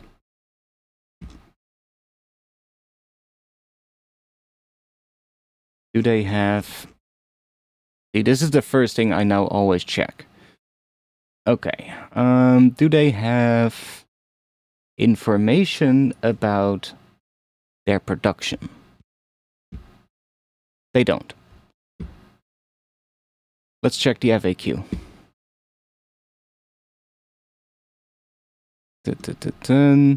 Nothing about production. That doesn't make me too how should I say it? Too excited for this brand.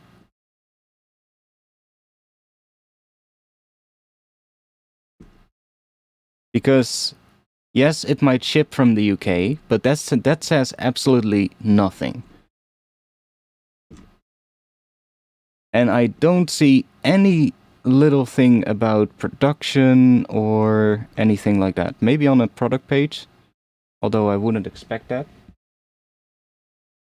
I would expect them to have a separate page for that if they do their own production.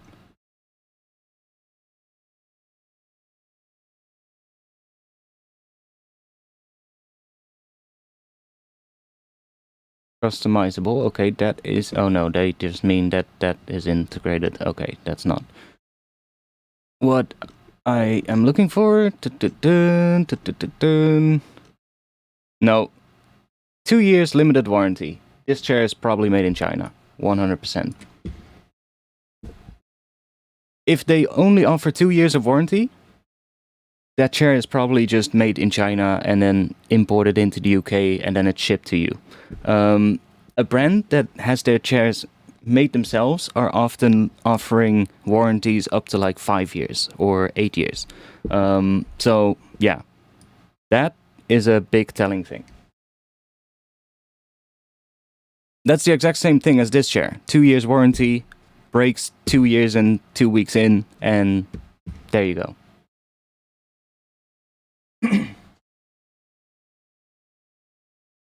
I mean, I'm not saying they are. Maybe they're not, but like that does not make me think that they're produced in the UK. So, you know, that's definitely something to look for if you buy anything these days. How much warranty do you get? Like, do you get 2 years? Most of the time, especially if it's a product that's like a couple of €100, most of the time it's not produced in Europe. It's produced in Asia or somewhere else, like in a country where there's low, you know, low what do you call that? Workers that don't really cost that much. There's a word for that, but whatever. I can't really come up with the word, but.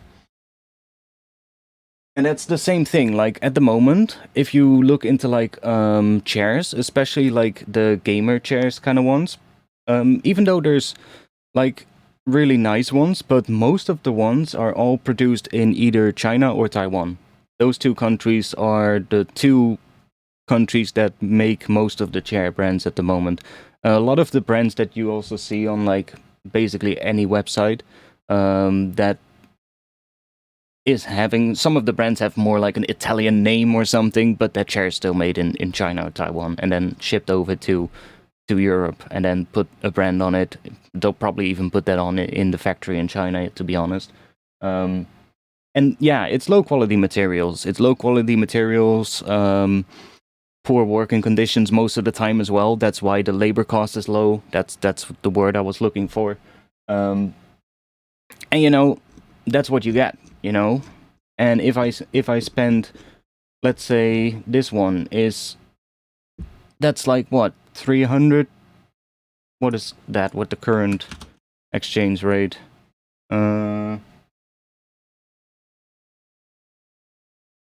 USD to euro.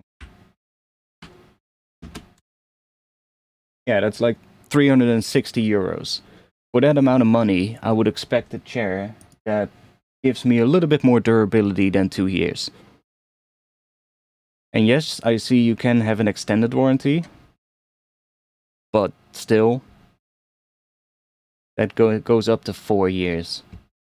I mean, that's a little bit better, but I think that, you know, is that like a monthly thing or not?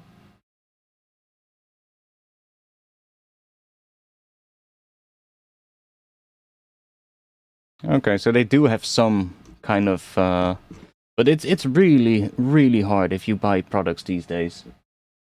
You really, I know Herman Miller ones. I don't know.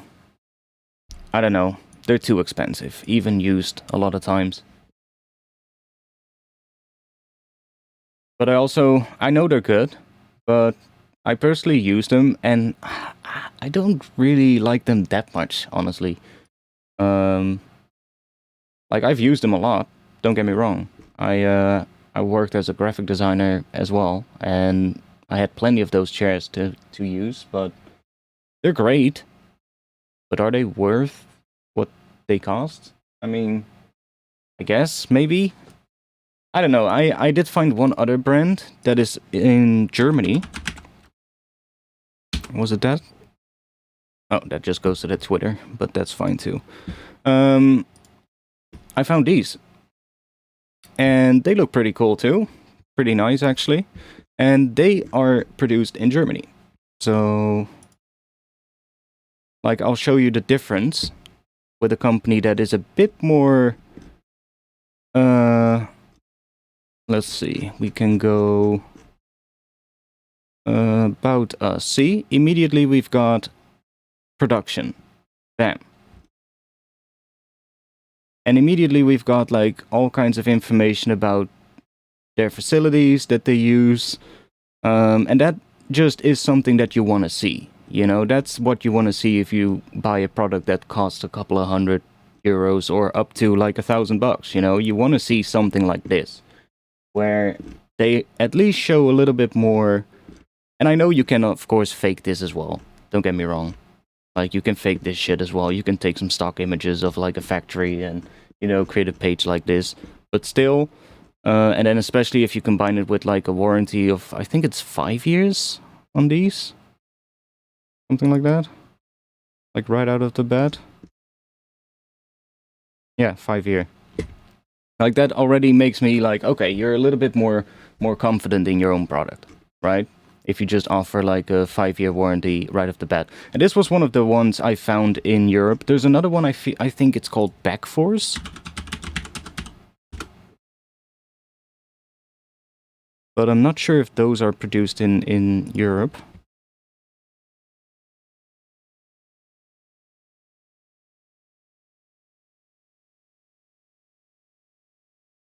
I think they are. Jesus Christ, this website is annoying with the pointer. There's like a lag on the mouse pointer. What the hell? That's annoying. Probably also... Yeah. But that's annoying. I think these were also produced in Europe. I could be wrong. But, what was it? These ones actually looks pretty nice as well. Like if I don't like the yellow color, I would just want a black one or a black and gray. But I saw that you can... Oh, we're on the German website.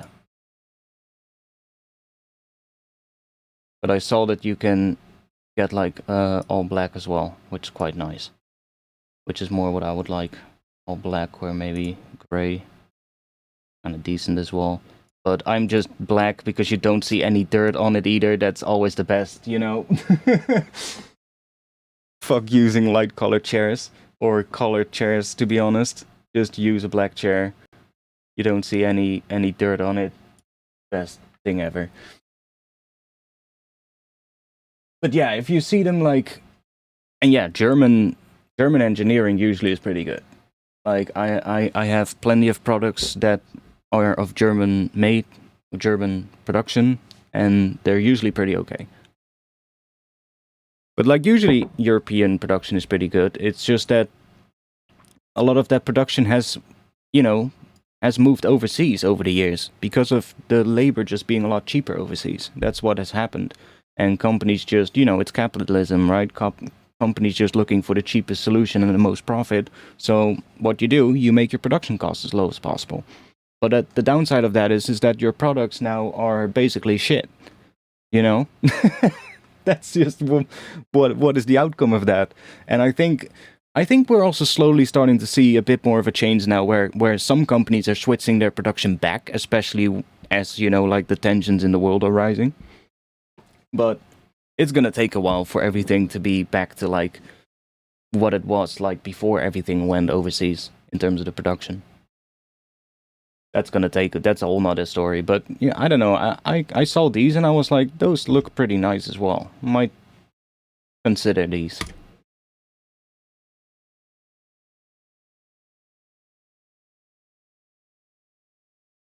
And it's also a good sign if they, you know, like offer like parts for the chair. That's also good. Like if they have like a store where you can get like the individual parts. So in case one of the parts breaks, you can just buy that part.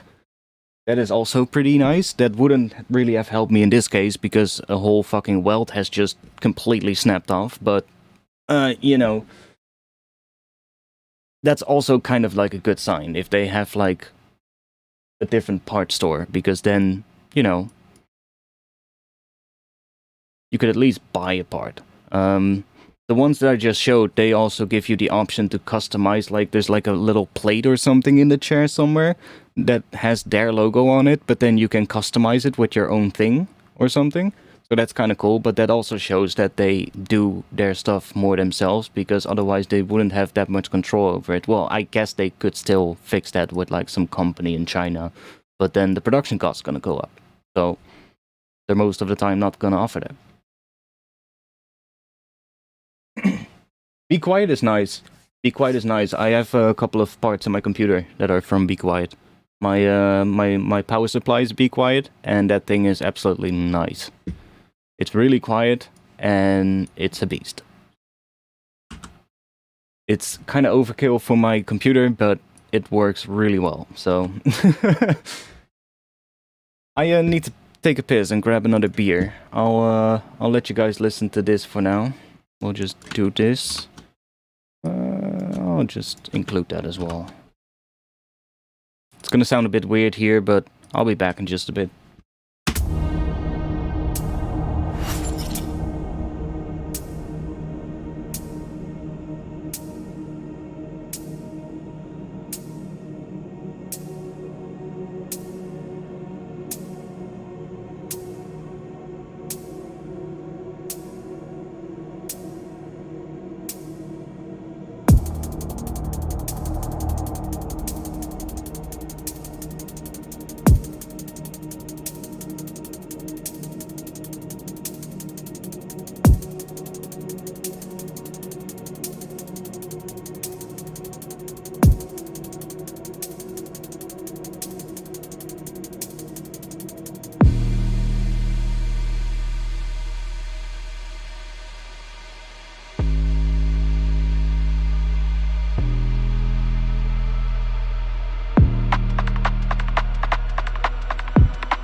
Okay, we're back. New beer. Let me open it. I think I'm, for a bit, just gonna work on my speakers, because well, it sounds different if you work on speakers, obviously. So, I'm gonna see if this is feeding into the mic. Okay, that is. Okay, at this level it's not feeding into the mic when I don't talk.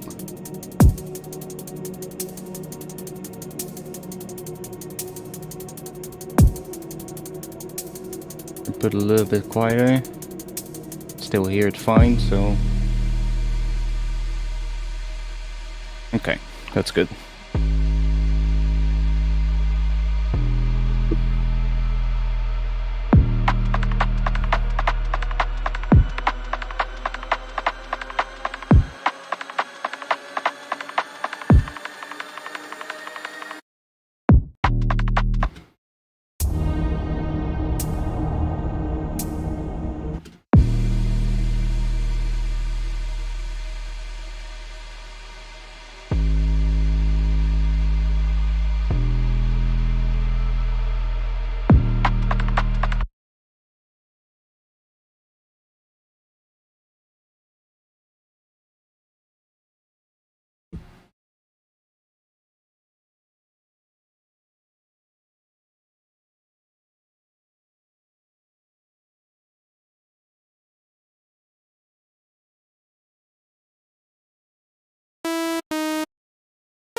What the hell?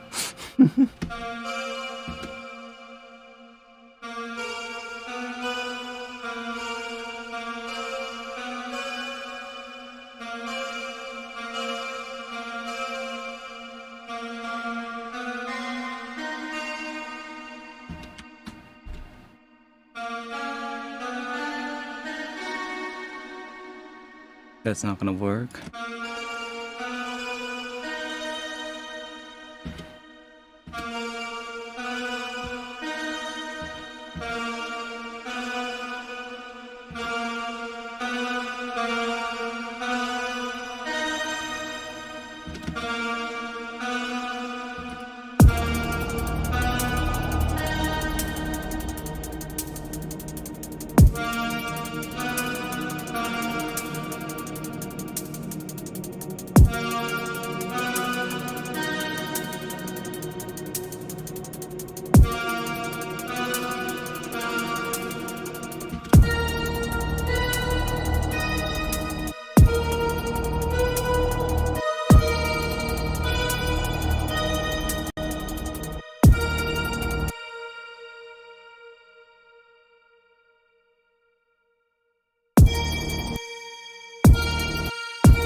Oh, can't move that. Okay.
was hearing something when I came back upstairs, but not that.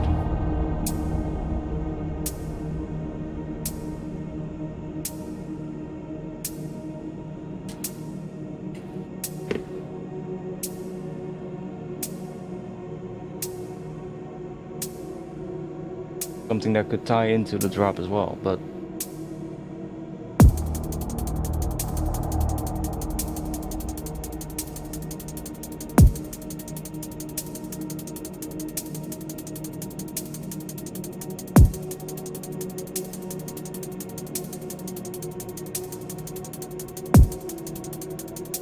I think what I'm hearing is just E flat to E to E flat, or D sharp to E to D sharp.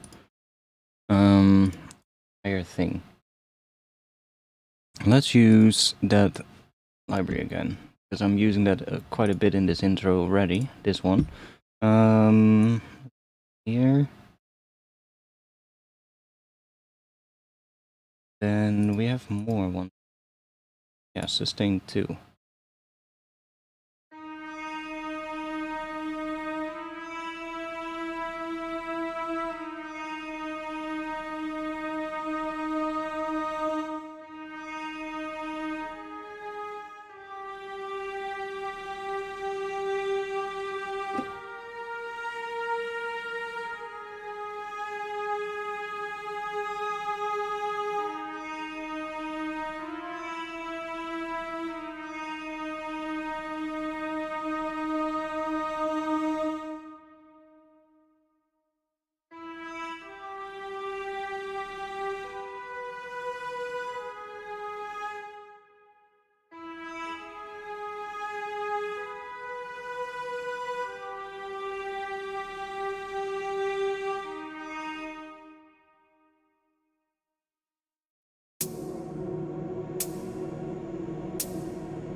Not exactly.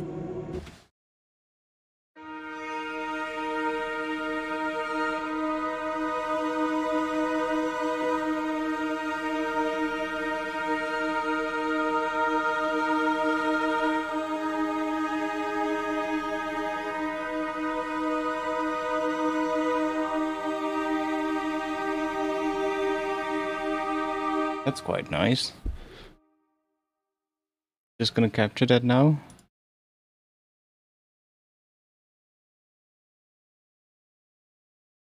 Not exactly in time, but we can make it in time.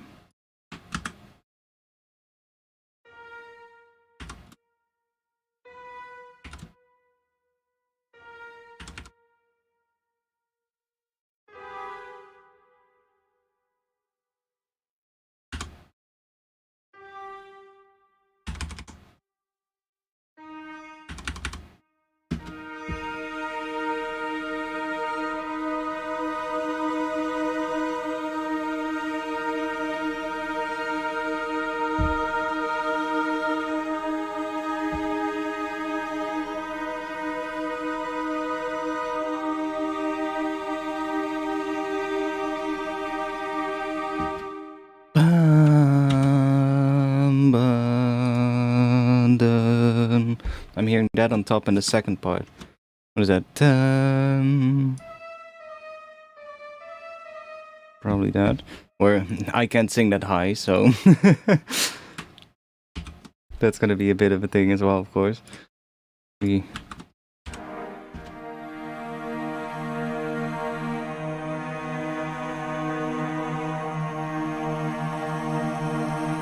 Let's just do it on the octave up. I'll do it myself in MIDI.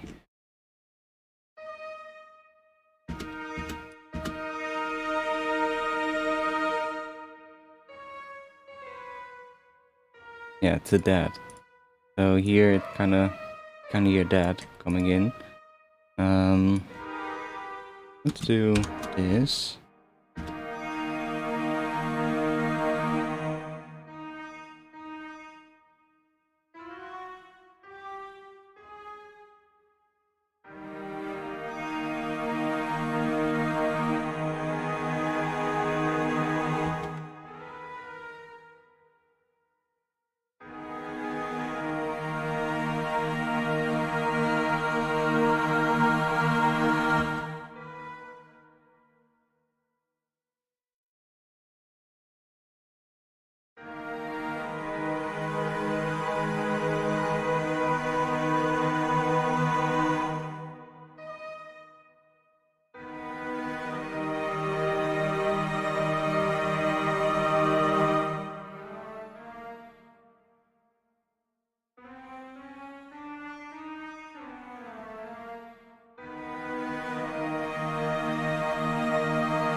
Interesting.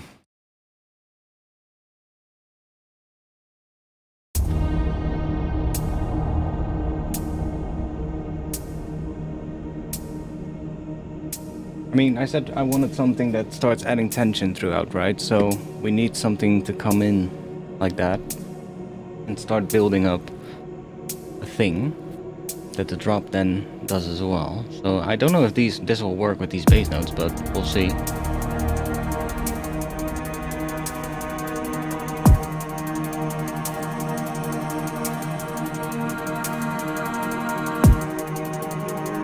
Like this one might also go away already here.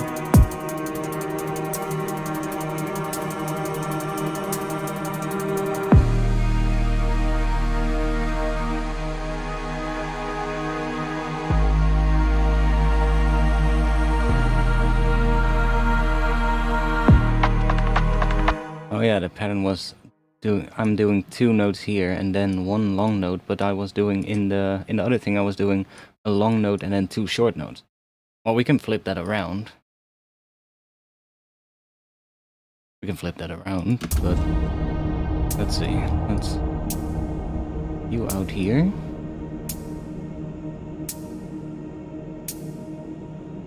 And then we'll also add some reverb to this thing so that it's a bit more nicer.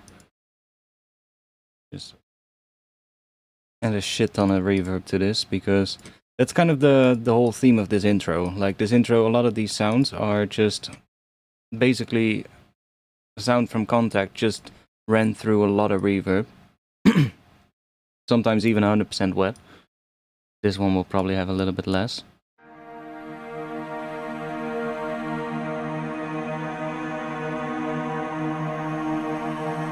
You know what? On this one I'm gonna group this. And then make a chain for the dry, so that we have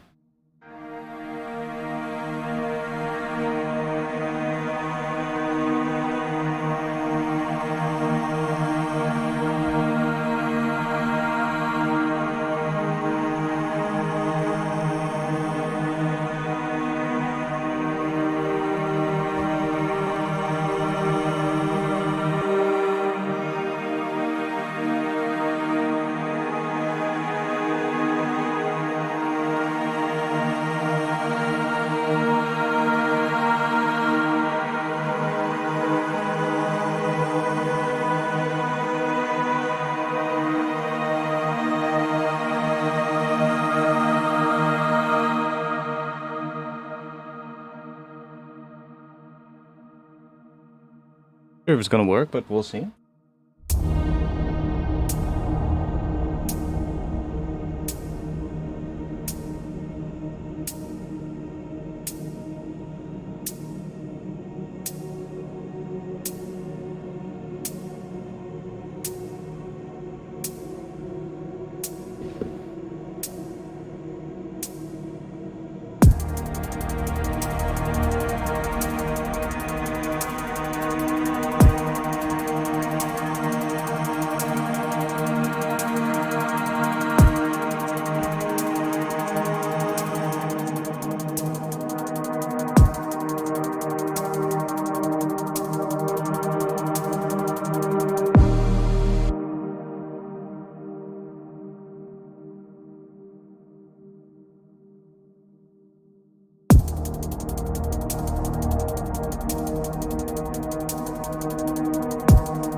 What is the other pattern? Let's move you here. Do we still have that? Take these away. So the other one was one long note first, so let's do that.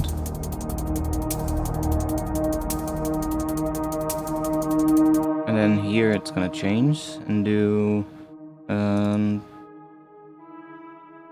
that's what the other one was doing.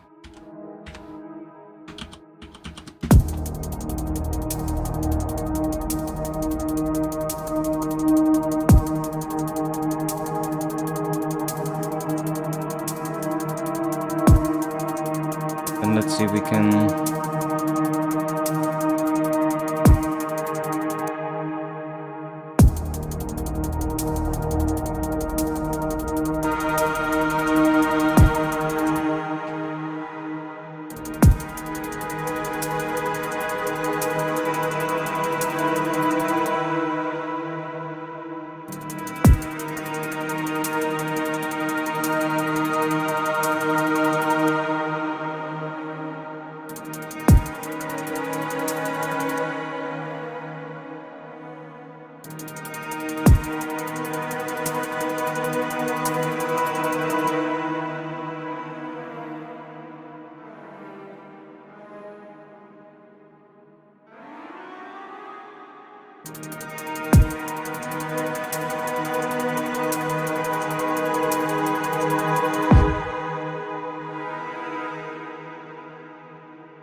Okay, we're getting somewhere.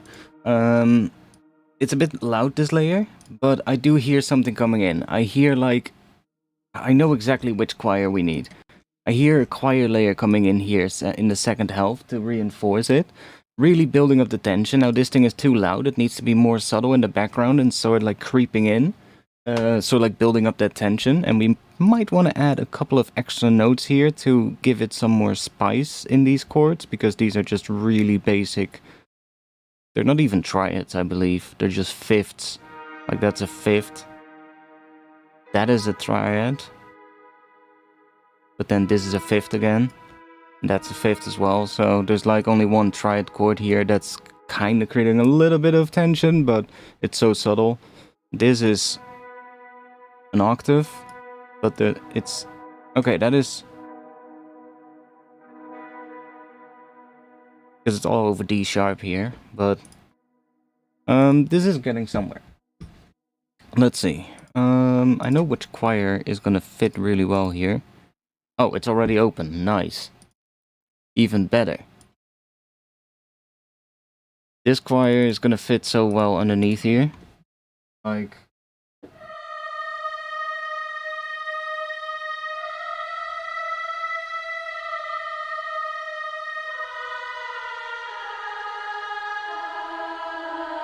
it's really wet at the moment. There's a lot of reverb on it. Yeah, 100%. Let's just group that. And then do a dry chain. Then we get more.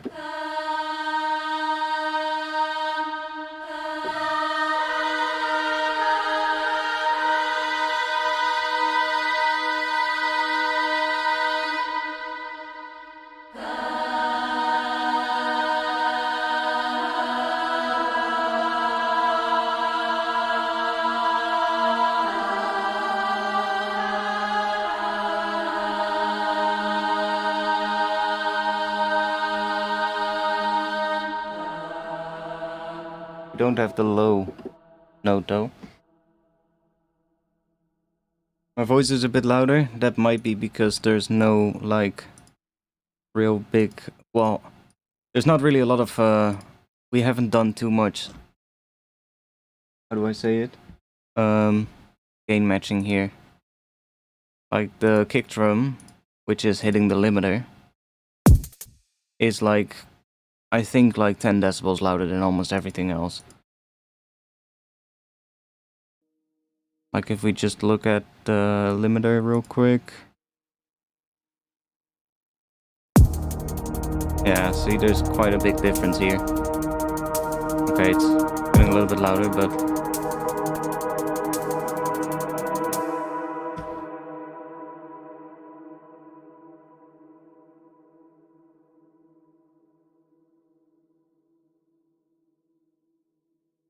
I can do this. Now my voice is a little bit quieter, but maybe that is better.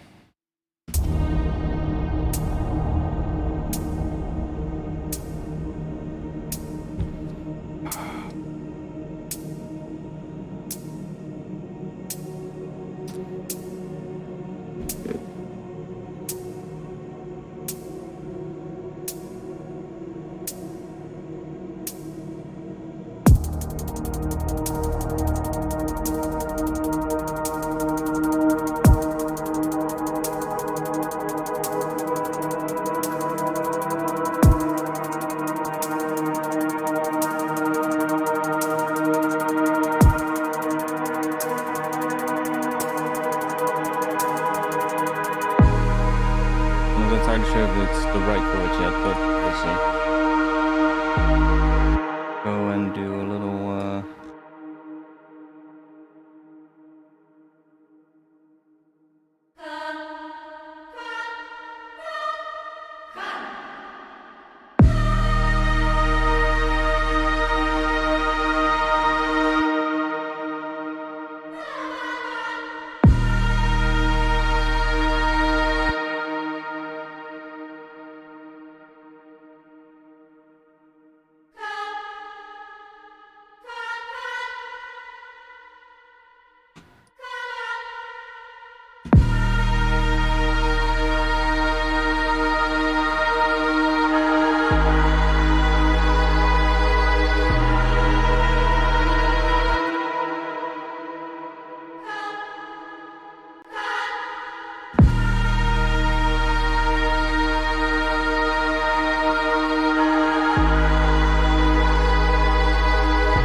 Can we make these spicy? What can we?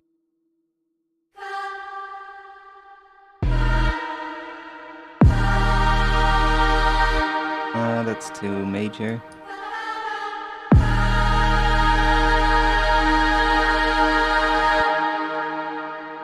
We can do that.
Not sure what one here, but I do think I have something like that. Let's see again.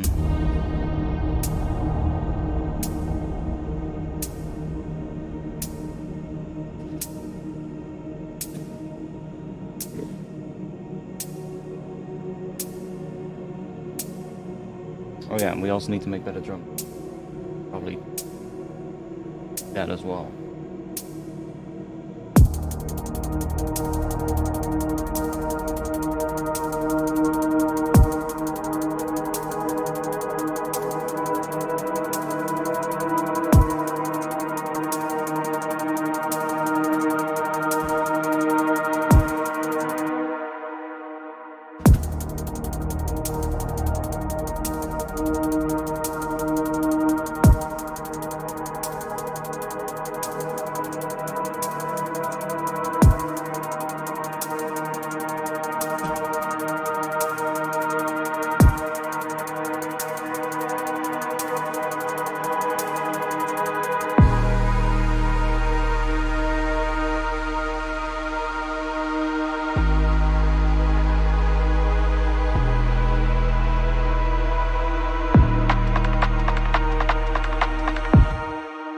Okay, let me also this one up a little bit. It's a bit close to the kick. There we go. Now it's a little bit close to the kick in terms of the level, which means the other things are probably also gonna have to increase a little bit, but hey, that should make the whole thing a bit better as well in terms of the level.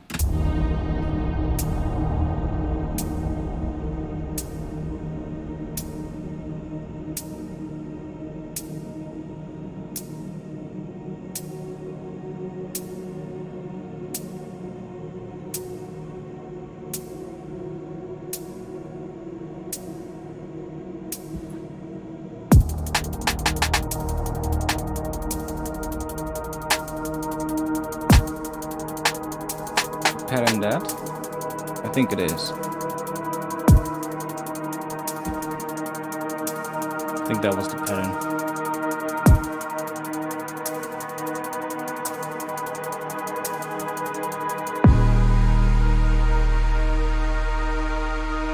Yeah, those chords definitely need to be something slightly different, but this'll do for now.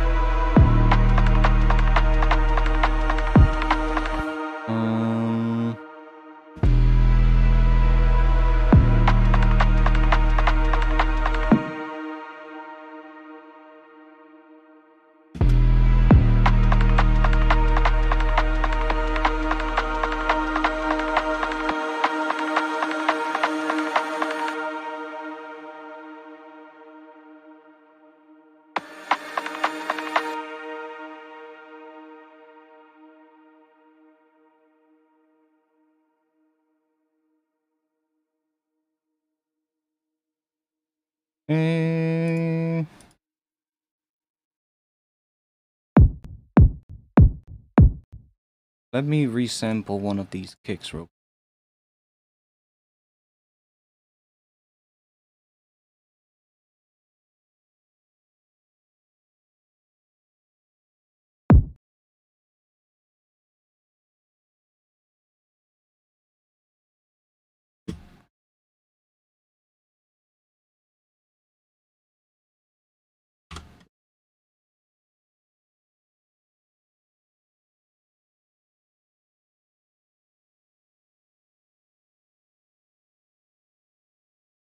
Okay. Now we can use that as a build kick. We can just start using that here. And then we can also use some of the tools in here to change that and make it lighter. So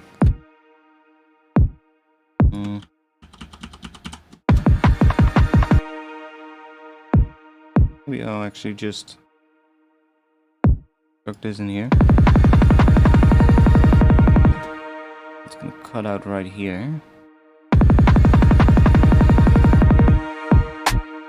Or maybe here. We'll see.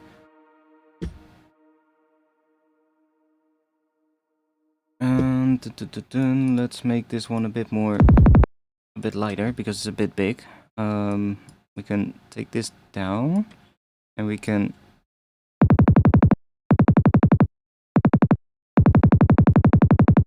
something like that.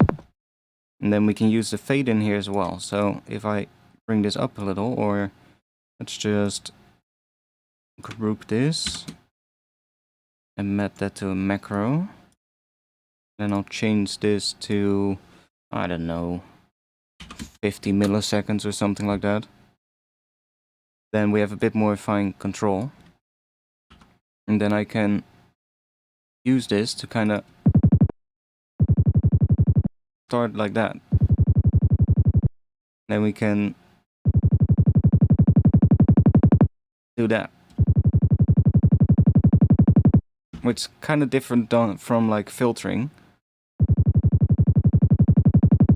Like normally you would filter it to take like the high end off the click and then sort of like bring it back in. But now we're just doing it with the attack, and then this might be a bit much.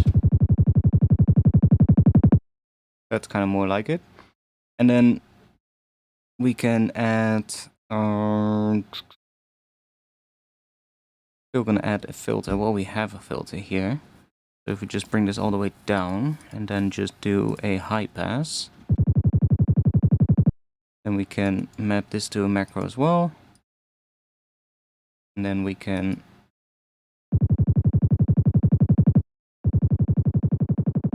probably gonna maybe even make that come up in the second half.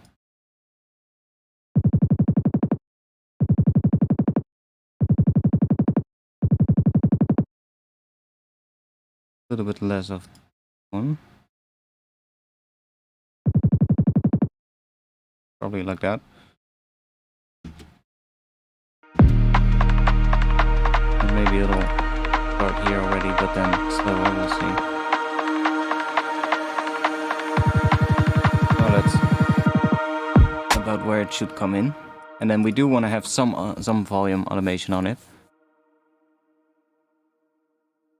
So we do want to have a little bit of volume automation. Also, right now it has this velocity on it. I'm gonna bring that all the way down, and I'm gonna just set this to 0 so that it's just gonna give it, we're gonna get the same level as this kick. And then I can just use a utility. And we can even put that in here, map that to another macro, change that range to not go positive.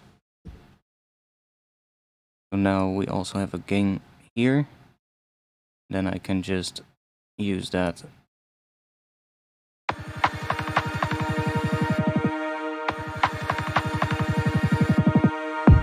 Kind of bring that in.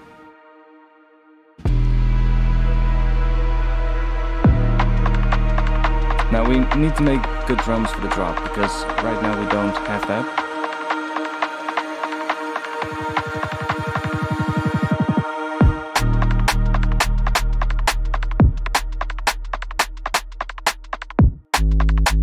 Apparently the drums are really shit.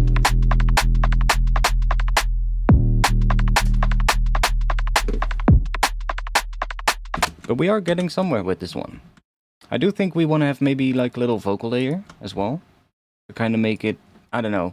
It doesn't necessarily have to be a vocal that says something. It could also just be a vocal that is just a really resampled, kind of filtered vocal resampled thing, you know, that's just coming in every, I don't know, every 4 bars or every 8 bars, something like that, to kind of give it a little bit of a hook, maybe.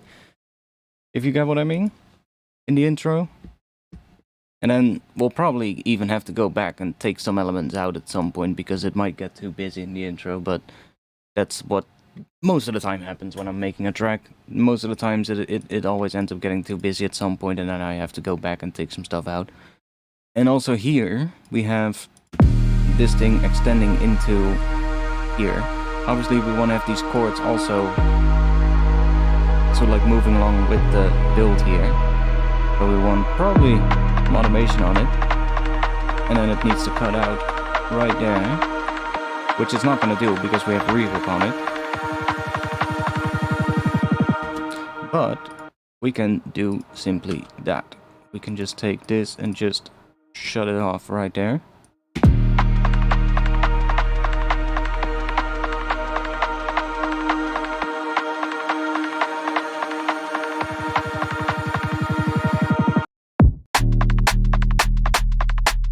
Immediately that already sounds bigger. Now remember, we had a high layer as well, which is turned off still at the moment. Maybe I should bring that in here, because that was reacting with the distortion as well.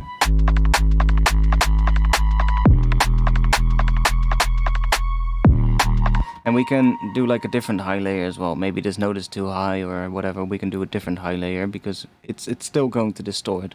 Like if we just add like a plucky sound in here, we're still gonna get the same effect probably.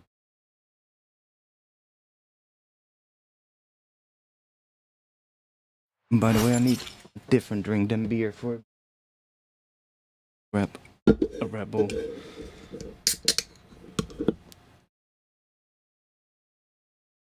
Beer is not really helping at the moment with... It's just making my mouth dry.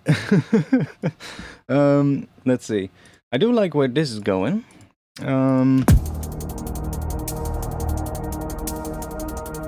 Switch to my headphones again for a bit.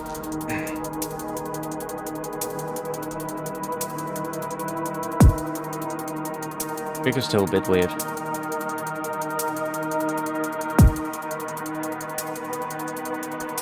Like it just wants some...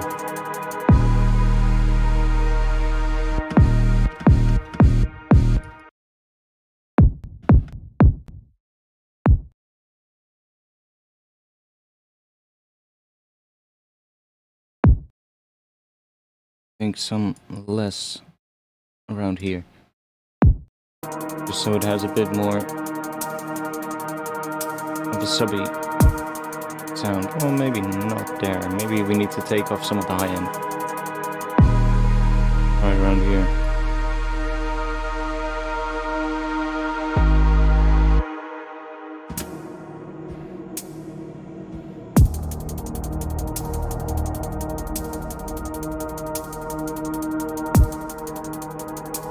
Maybe it does want a little bit of a cut right here.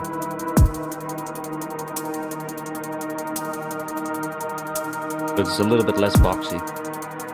Because that's kind of like where that boxy tone is coming from. Which is because we're distorting it. We're distorting it afterwards here with serum effects, so might as well put that afterwards. But if we add it before, then it's kind of taking the frequencies down that Serum Effects is responding to, that makes it sound boxy, if you get what I mean. And now it does a little bit less of that, gets a bit more of a subby sound.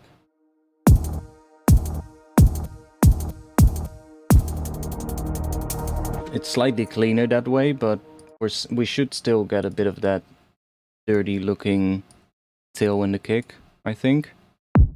Yeah, we still get that. Like, we get like that little extra bit of a wiggle, and it gets a little bit slower for that one cycle there.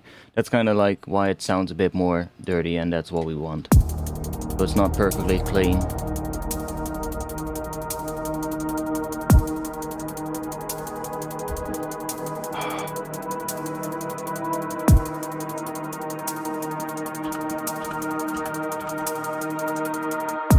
Oh yeah, another thing that I did with the theme. Like if you hover over the automation like that, it turns orange as well.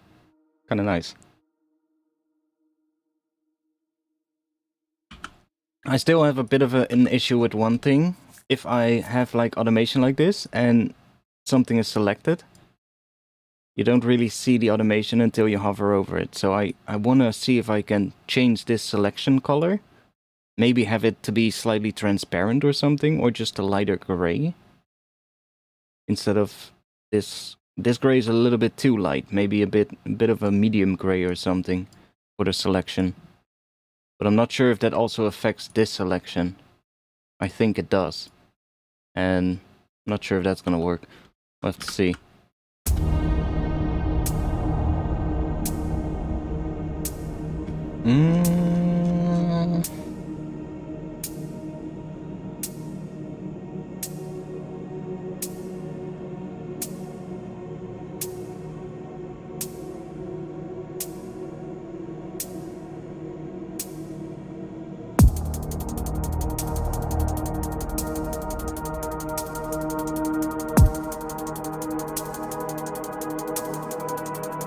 We got some vocals we can maybe use.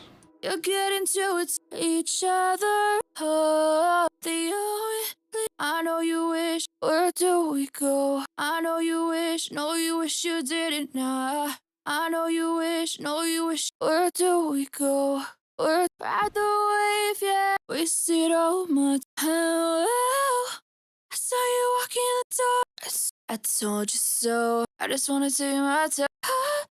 Stay with me so bad. Need you to save me under the ruin. Nothing could ruin. Nothing could ruin the life of Shitty vocals. the only you know nobody. No, you didn't. Nah. Playing with my mind. No, you didn't. Nah. No, you wish. Wish you know you didn't. Nah. Wait a second.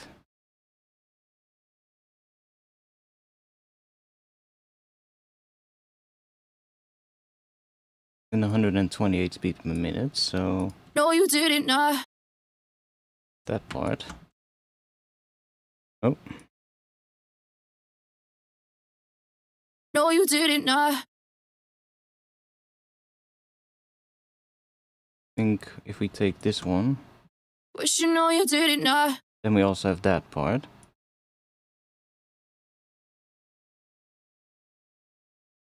No, you didn't. Nah. Wish you know you didn't. Nah. Okay. I know it still sounds a bit weird, but it's an A minor.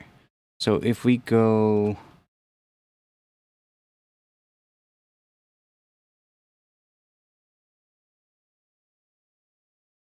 down, yeah, 6 down. No, you didn't. Nah. No, you didn't. No, you didn't. Nah. No, you didn't. Nah. No, you didn't. Nah. Like, really doesn't matter too much what it's saying.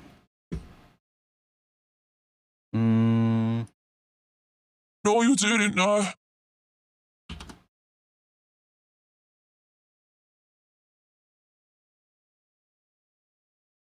We go to +6. No, you didn't. Nah. Right? No, you didn't. Nah. No, that sounds shit as well, but... No, you didn't. Nah. Okay. Let's see if we can...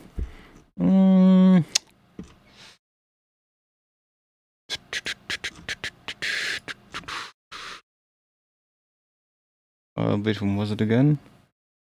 Was it Nectar? I forgot. Yeah.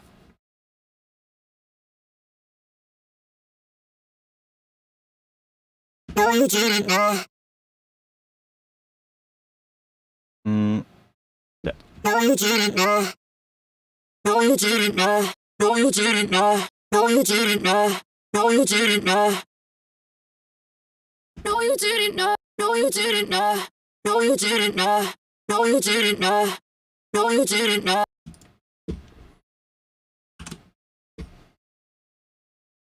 No, you didn't know.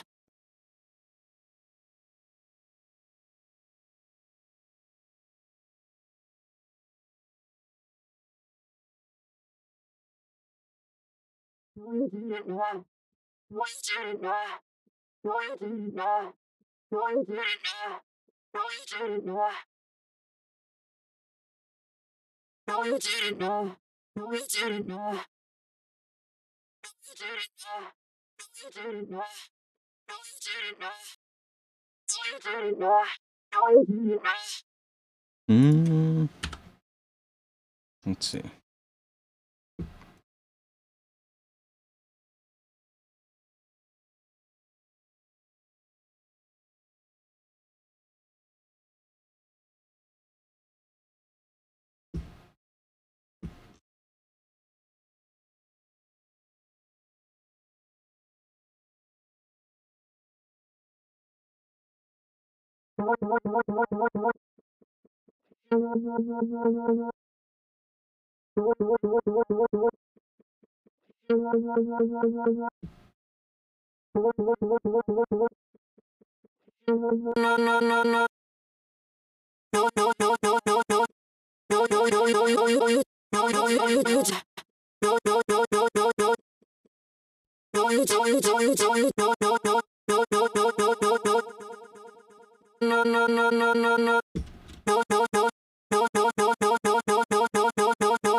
Yeah, we could maybe do something cool with that. Let's see. Not with that the portal necessarily, but we let's see. This may. No, you didn't know. Oh wait, that's the low one. I wanna have the high one. No.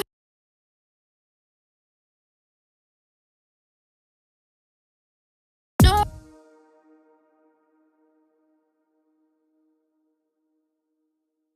No.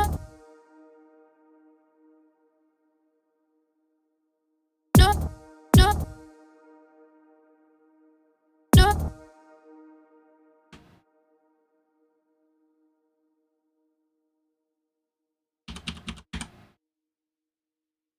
No, no, no, no, no. Hmm. No. No, no, no, no, no, no. No, no, no, no, no.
No, you didn't know.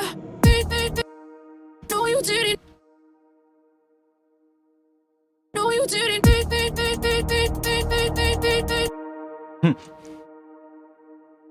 Okay. No, you.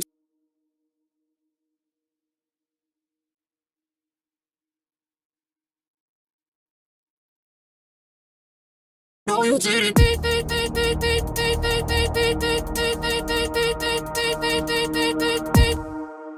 No, it's a bit much, but I want to see if we can do something with it. Just duplicate that over for now.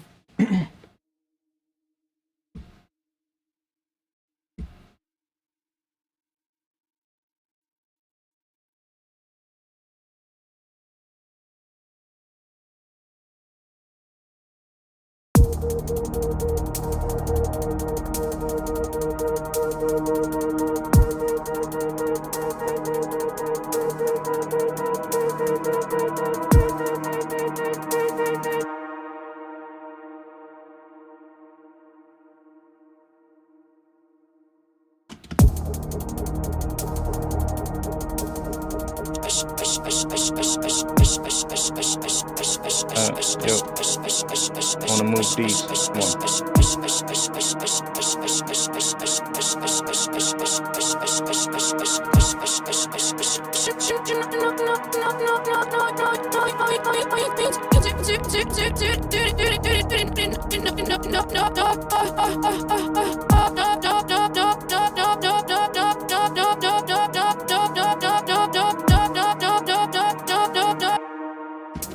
No, you didn't.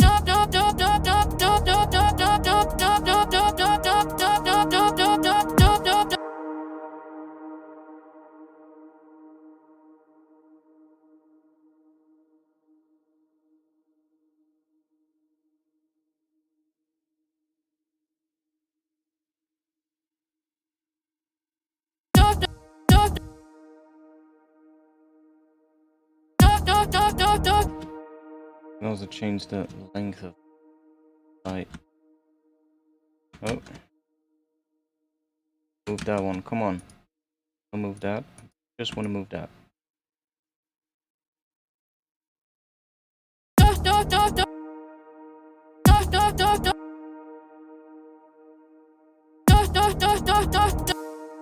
It gets a little bit of a different.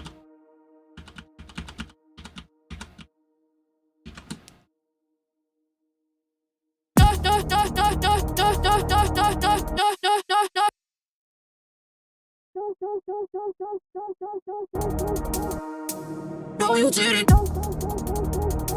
I'm not sure if we're gonna go with this, to be honest.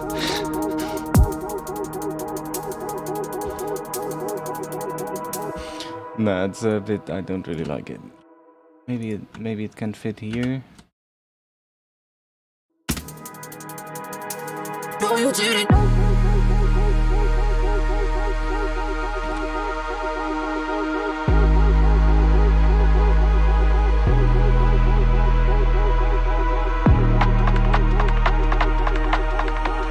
I think the automation has copied. Where's that automation? Here. Ah.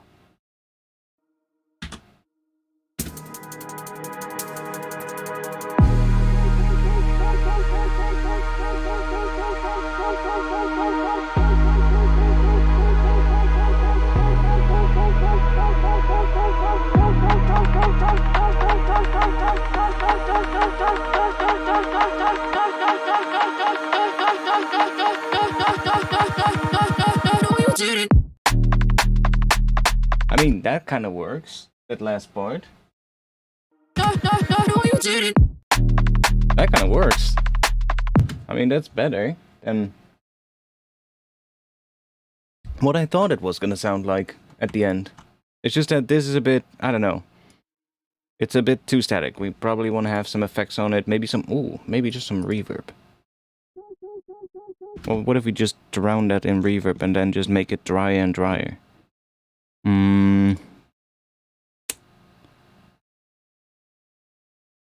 Let's grab this. Use that one. No, that.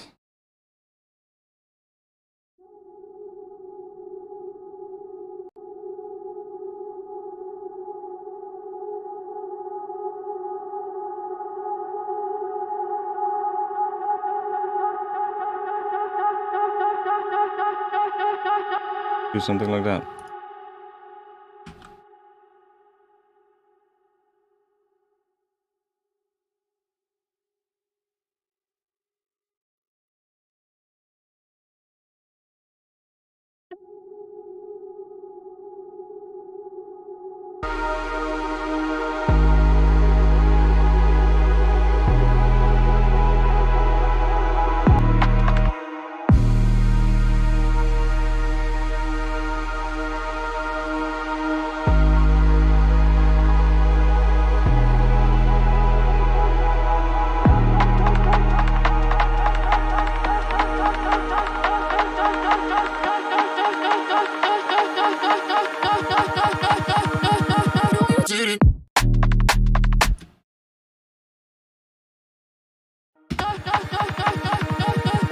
did it. I know you did it.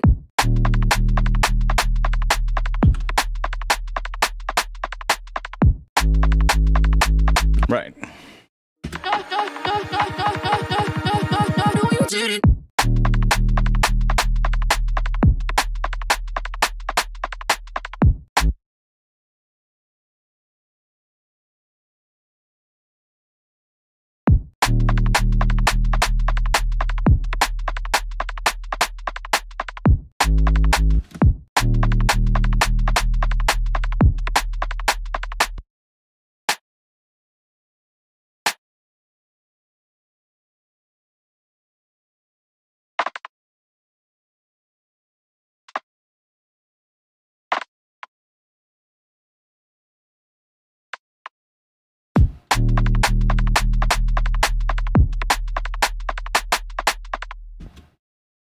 That could be cool.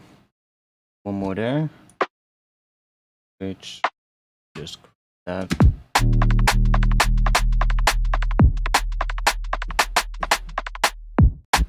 We can also add the snare sidechain, I guess, to the break because we have a snare. Not sure if that's going to be the snare, but one that we can use for now. And let's go and loop these two clips. Just do that. Because these drums definitely need to be better still. I know you did it.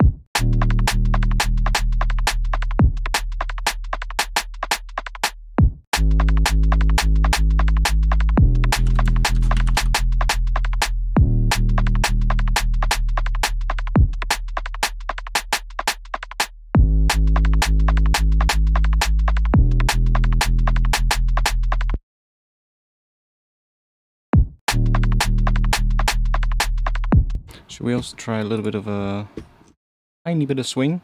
Oh, we already have the groove. Okay. I can... Let's select these.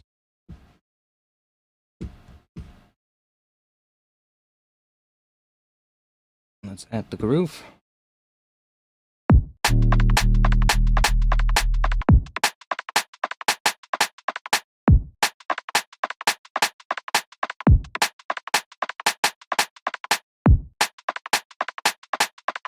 Subtly, maybe. Okay, let's see. Not sure if that break is going to be the right thing for the drop, actually. But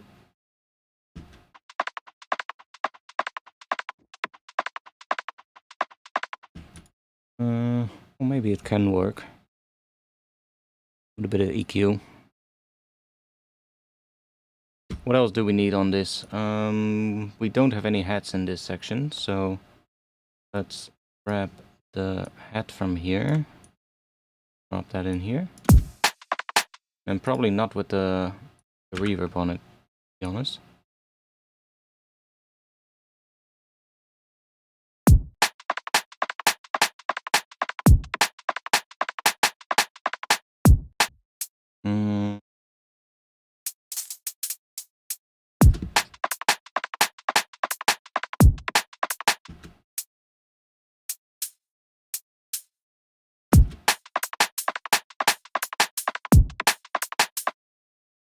We're probably gonna have to go for a different pattern.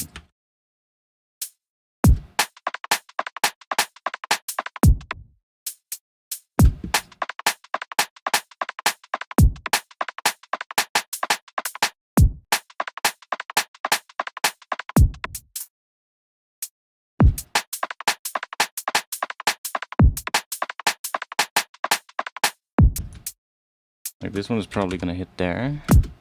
Then we have one hitting on the kick.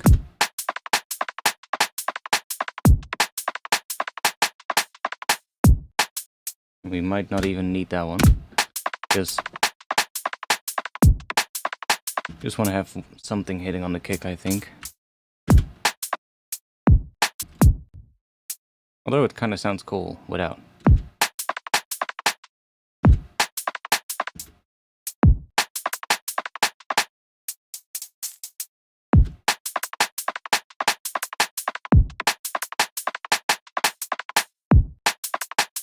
Not sure about that.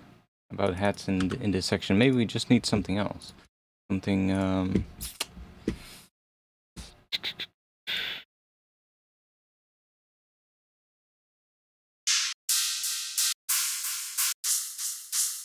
like, what if we just add some symbols?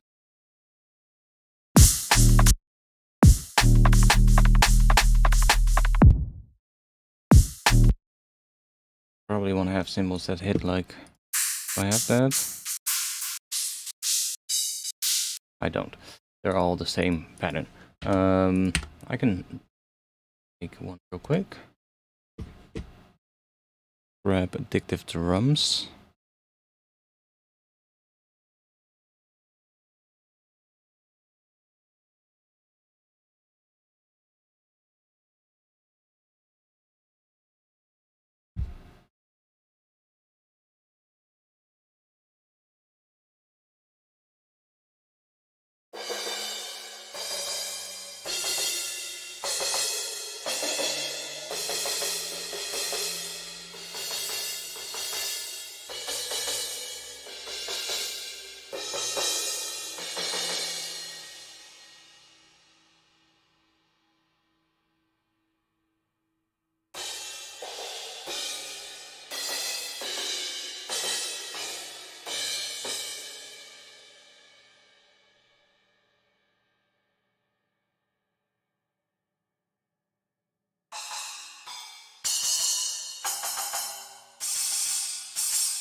We can use this.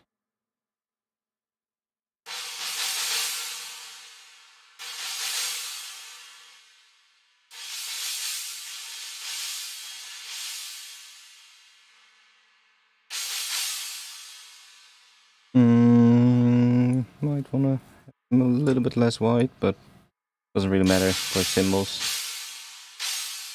Thanks. Let's just leave them up for now.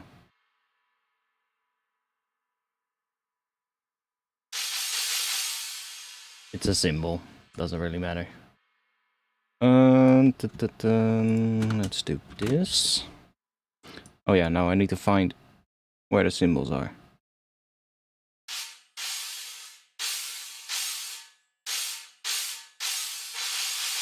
Right there. Is that the only one? I guess so.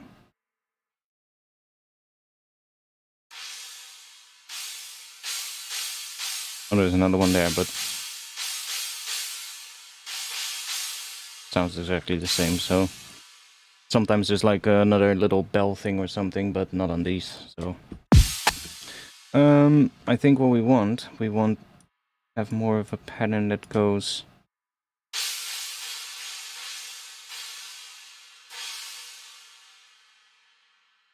this.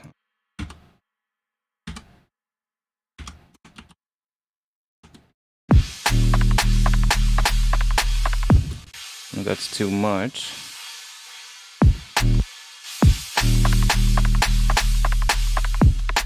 But let's bear with me. Let's do that for now.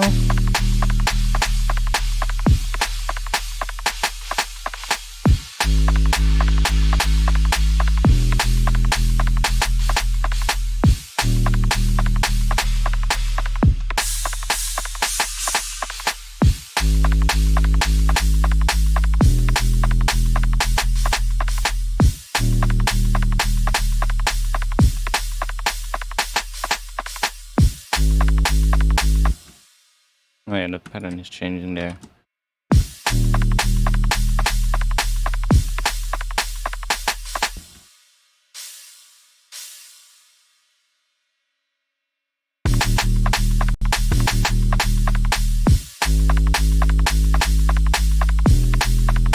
Something like that, maybe?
try this.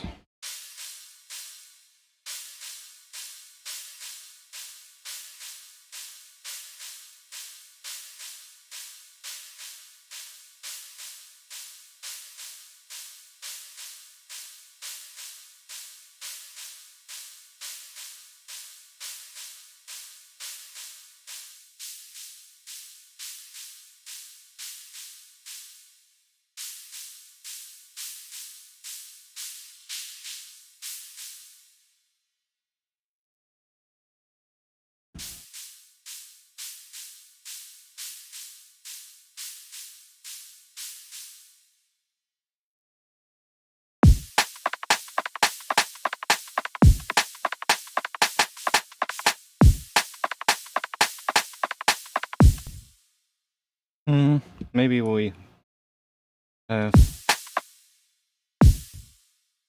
Does it sound like if we just size the first part?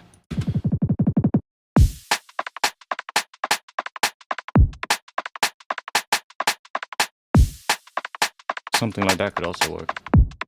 Just having like one hitting on like every... What is that? Every 4 bars?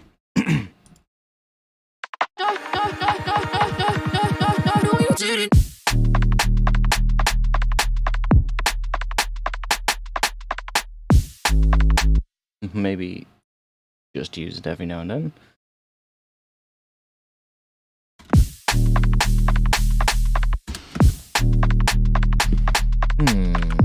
Where are we gonna take this from here? Don't like the drums that much yet, to be honest. Kick is alright, but that one is alright too.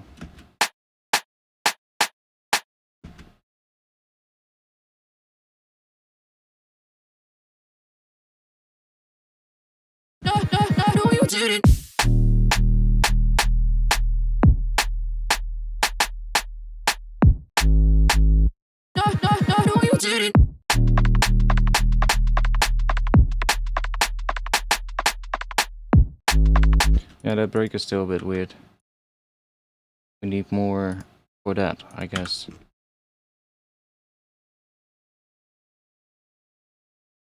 Test hats. What if we just add these as well?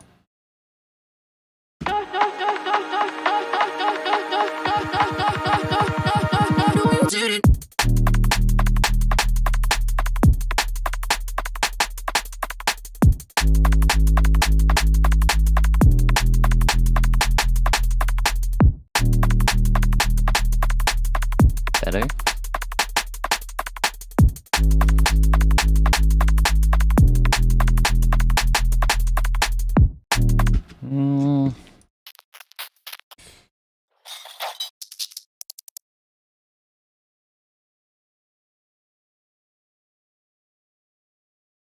Let me just do it like this so that I can just chuck a sample in there and then just chuck a sample in there and then it's just gonna mute it right there.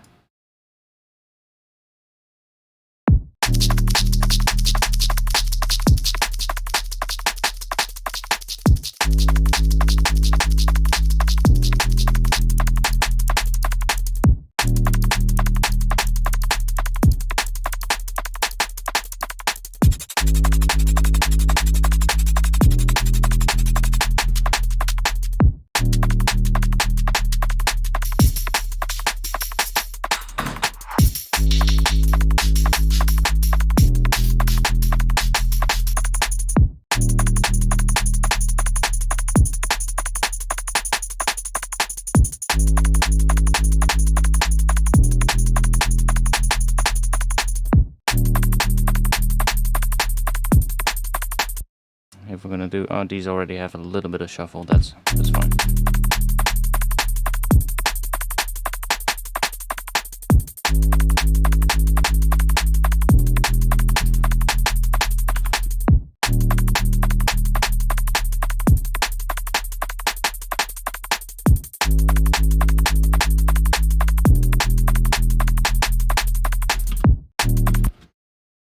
This.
Thinking what kind of sound we can use here on top.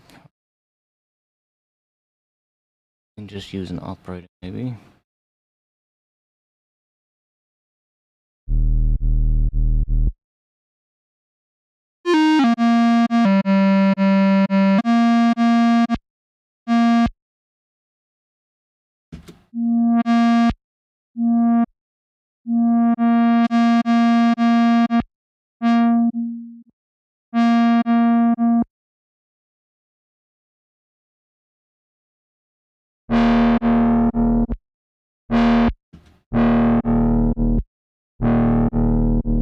We can add a harmonic into it. Get all kinds of different tones. Quite nice.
We can get all kinds of weird tones. And because it's running through the distortion, we get that weird shit. Now, if we just filter this, we get all kinds of... Well, we can control it more. So... here we can... control what that is doing. And then we can also, I guess, add some reverb after it. Which is gonna run into the distortion as well. I mean, let's stick with the theme. Alice. No. Come on. There's a weird thing in Vintage Verb sometimes. If I click this, now it works. But sometimes if I click this, then it closes itself down again. Here, like that. I didn't click a second time. There we go again. I just open it, and then for some reason it decides to click a second time. That only happens in Vintage Verb. That's kind of weird.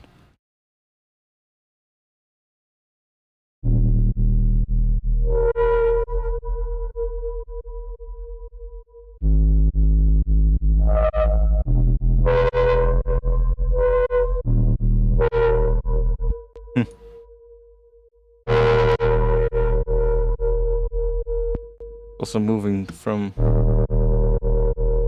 Oh.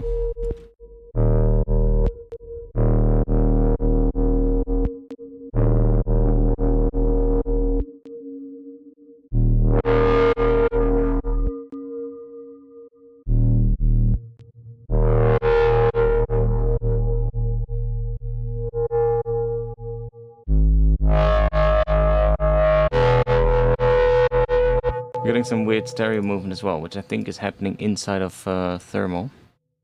And we're hearing the sidechain, by the way, so... Like, that's without the sidechain.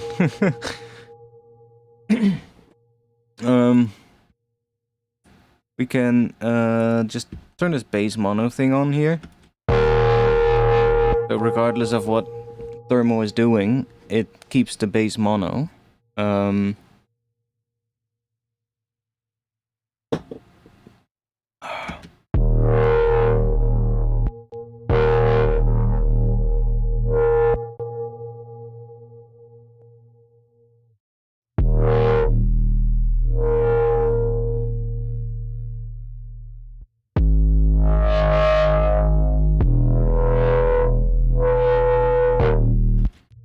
All kinds of weird shit with this, but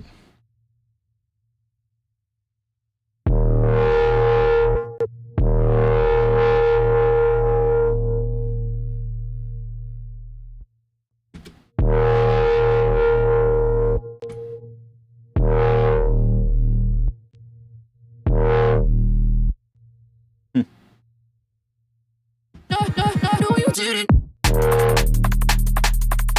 No, you didn't.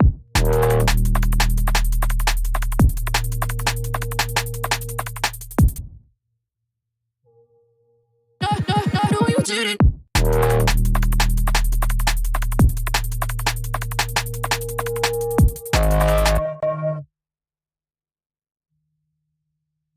also, I guess we can also automate the sub back up here. If we take the sustain, and we can automate that up. So if we want, like right here, the sub is decaying, we can, for instance, do this, and then we can bring it back.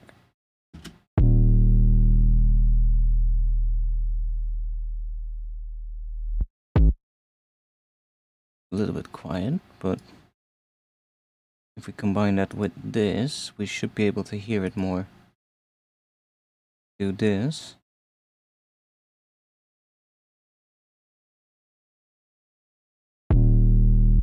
Then with that one.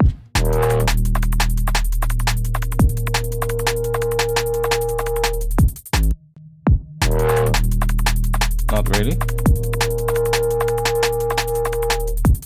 Is it not coming up?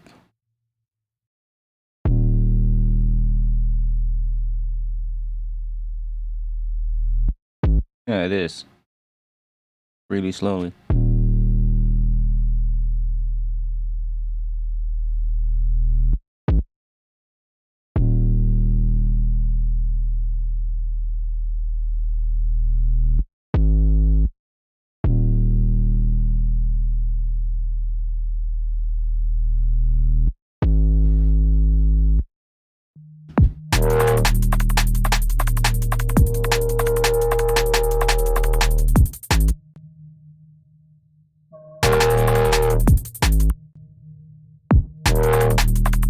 This one also decays down, so I guess we can also automate this one.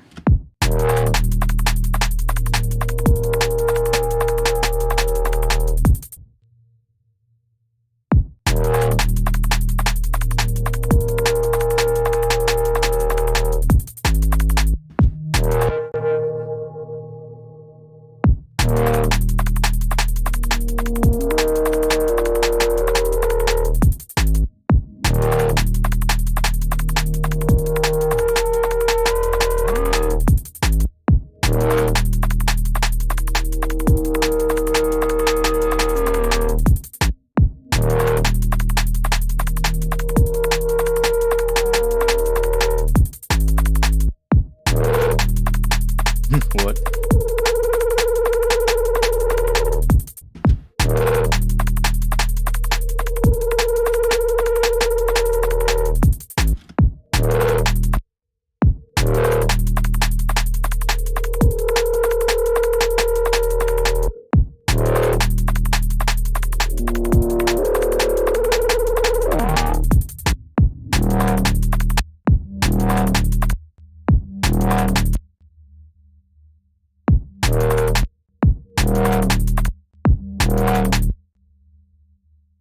Not sure why. Oh yeah, this also starts earlier. Sure. Oh wait, I'm looking at the wrong track.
We're not sure yet where we're gonna take this. Especially the top part. The bottom layer is fine. The bottom layer is fine. That's perfectly fine. Actually, with that little swell, it's actually kind of nice.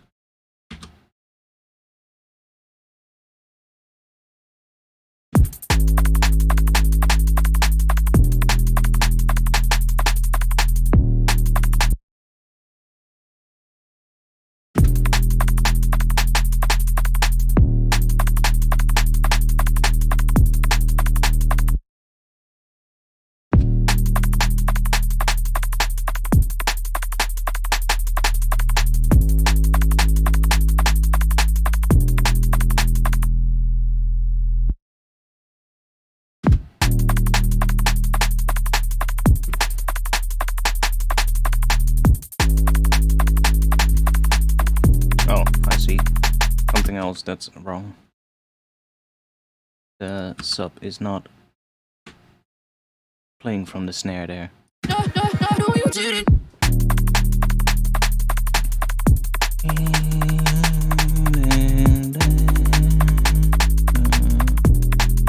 Something on top, but we'll see.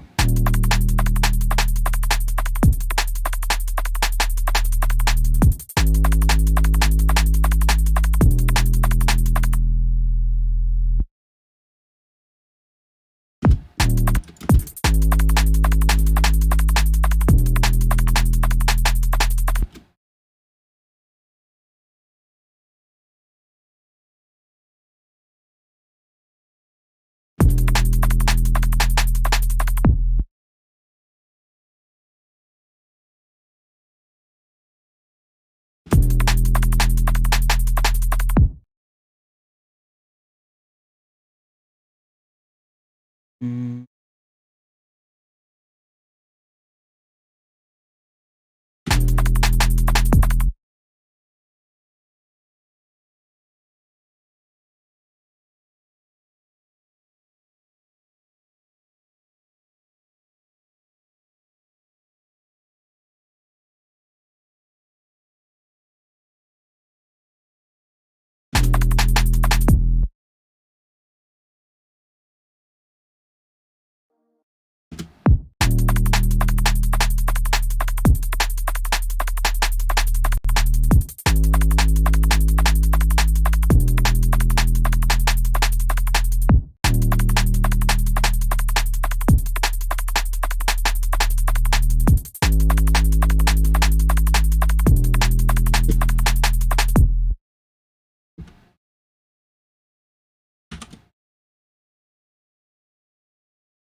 It's not doing what I want.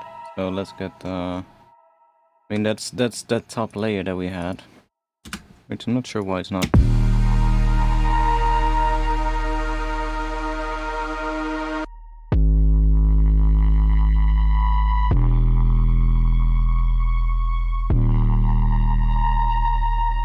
Oh, we'll find something better for it, I guess.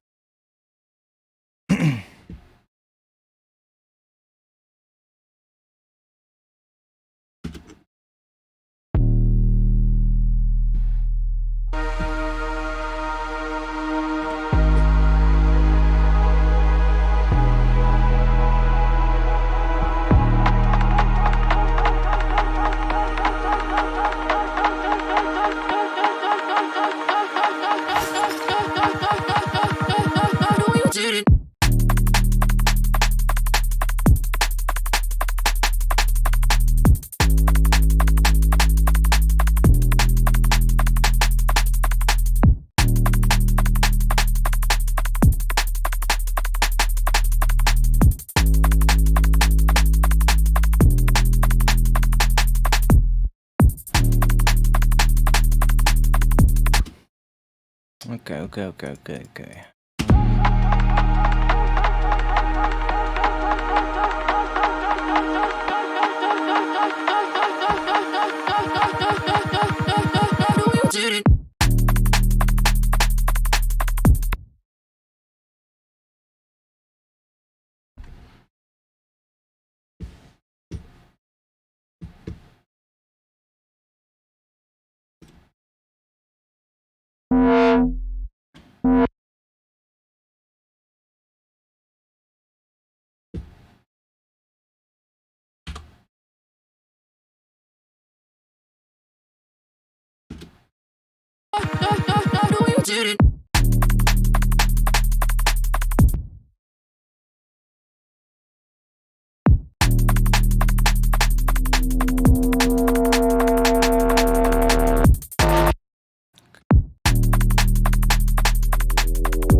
Why can we not find the right nice harmonic?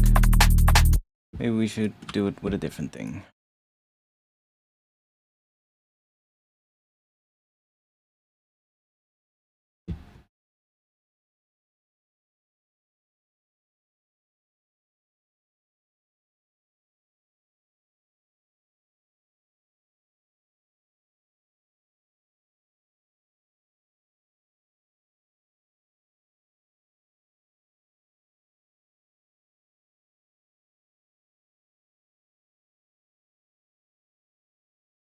Oh, I'm missing a couple. I do this. And then serum.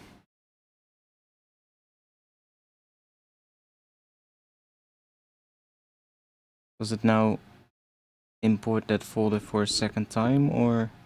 No, it has just updated the folder. Nice. This one as well. Should have some weird sine waves in it.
interesting mode.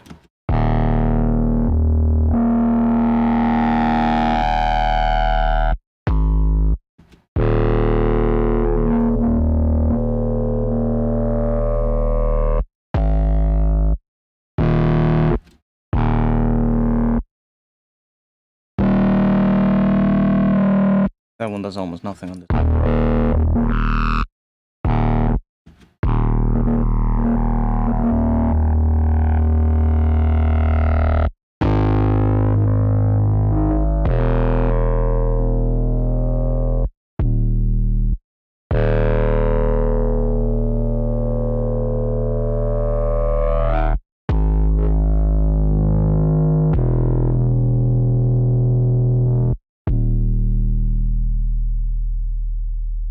Okay, so it's doing that.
I think there's another one, yeah.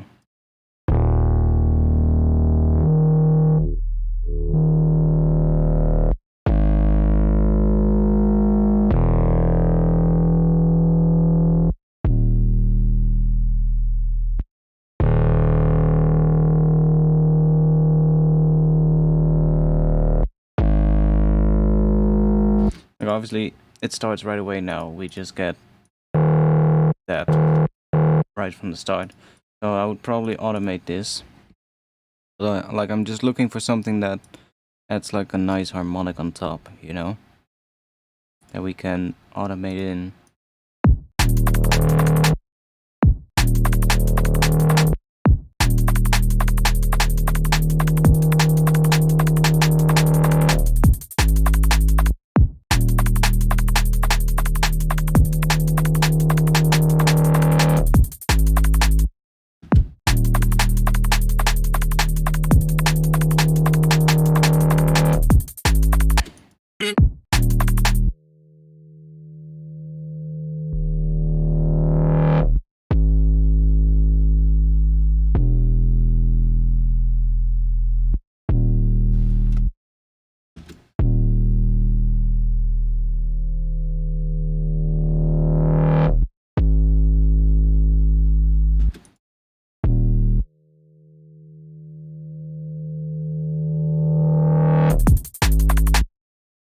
then if we want to have it a bit wider, then we can go in here. I brought the width down here, but we can also add some. Get that layer to be a bit wider, although there isn't really a lot happening because the detune is so low. So what I think would be even better to do on this is just keep the width all the way at 0. And then just use the chorus in here.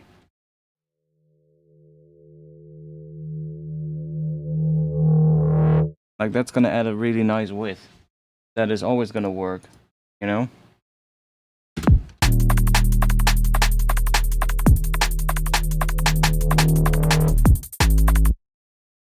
And we can change the chorus as well. So we can, like, I don't know.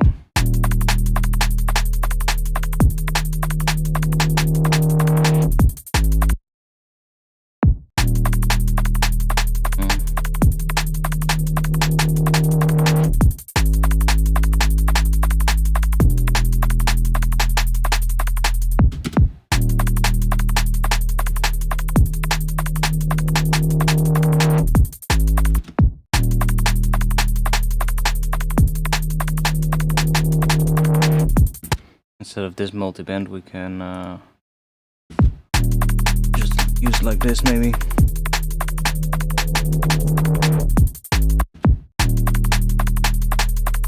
Maybe this harmonic is also not the best one, because I think we want something higher.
Give us something cool. Gonna go back down.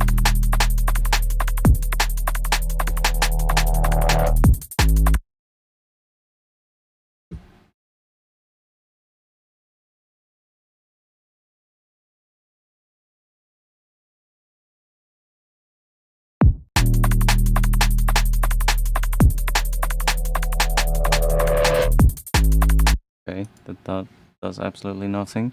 Oh yeah, because we have the volume automation. That's why.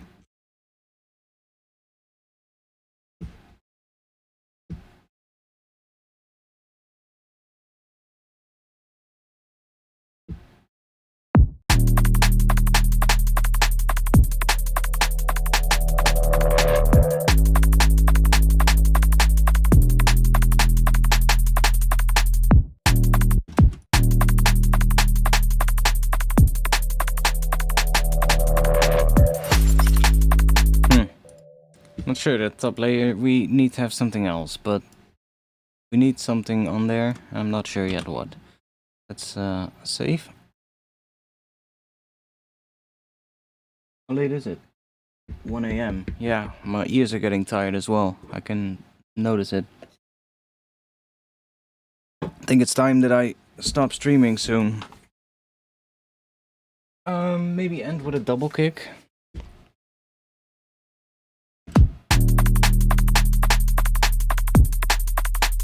Like right here, you mean?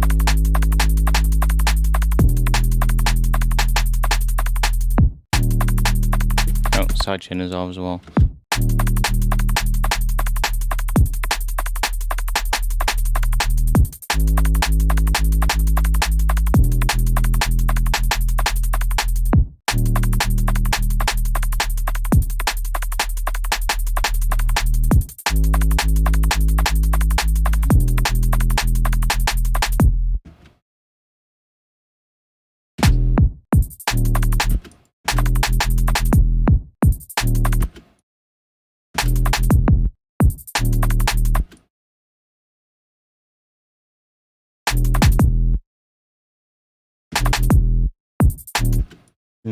not sure. Then we get that. Then we get 3 kicks in a row.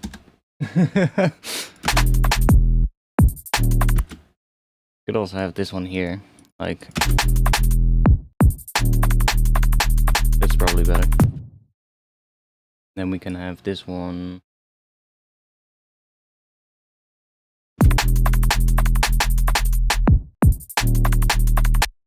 Maybe like that, but I don't know yet. We'll see.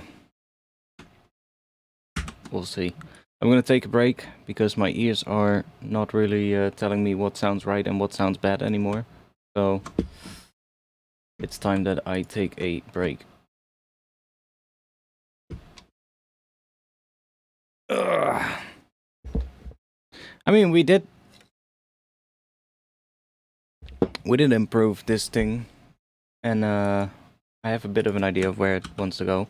I'm probably gonna do some sound design with this bass tomorrow, and like play around, probably doing a shit ton of sound design with that sub layer, and then like different high things on top or something, and just resample a lot of them and see if I can get some cool ones, and then see if I can use those in the track. Anyways, thanks for being here. Join the Discord. Link will be in the chat. It should already be in the chat, but if not, then I will just do this.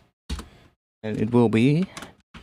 Also, if you want to support me on Patreon. That's the best place. I drop samples and other things on Patreon every month. And if you want to download all the things, then you can go to my Patreon, and for as little as $5 you can download. I think it's 5, or was it 3? 5, I think. Maybe I should know this. No, it was 5 for the medium tier. I'm pretty sure. Yeah, it is.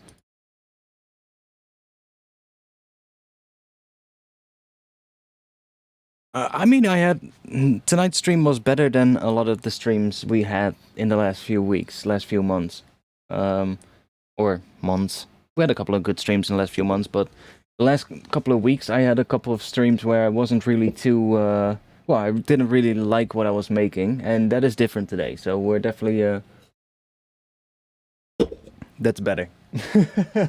Maybe the beer is helping.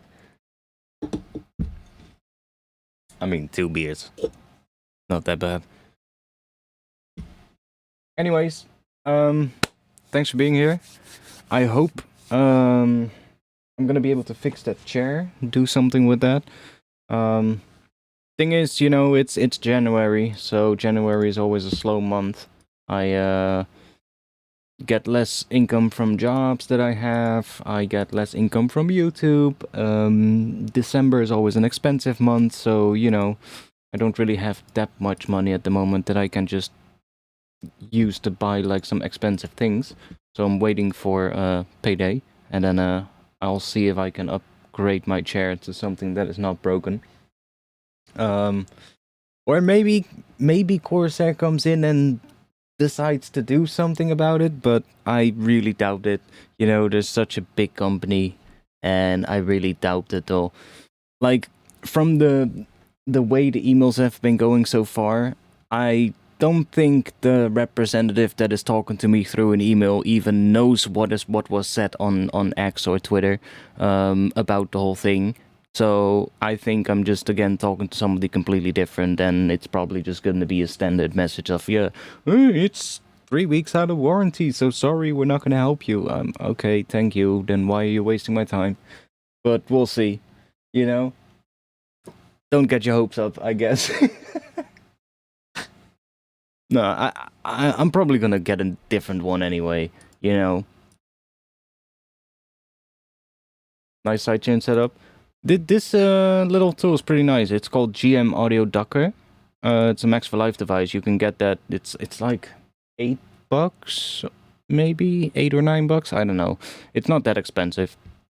It's just a Max for Life device called GM Audio Docker, and it's supposed to be sample accurate, which also seems to be the case. Like if I play, if I do my sidechain with the Ableton compressor, even if I use the Live 8 compressor, with like look ahead and all of that, then if I, for instance, this thing that we had here, we had some, oh yeah, we had that break, right?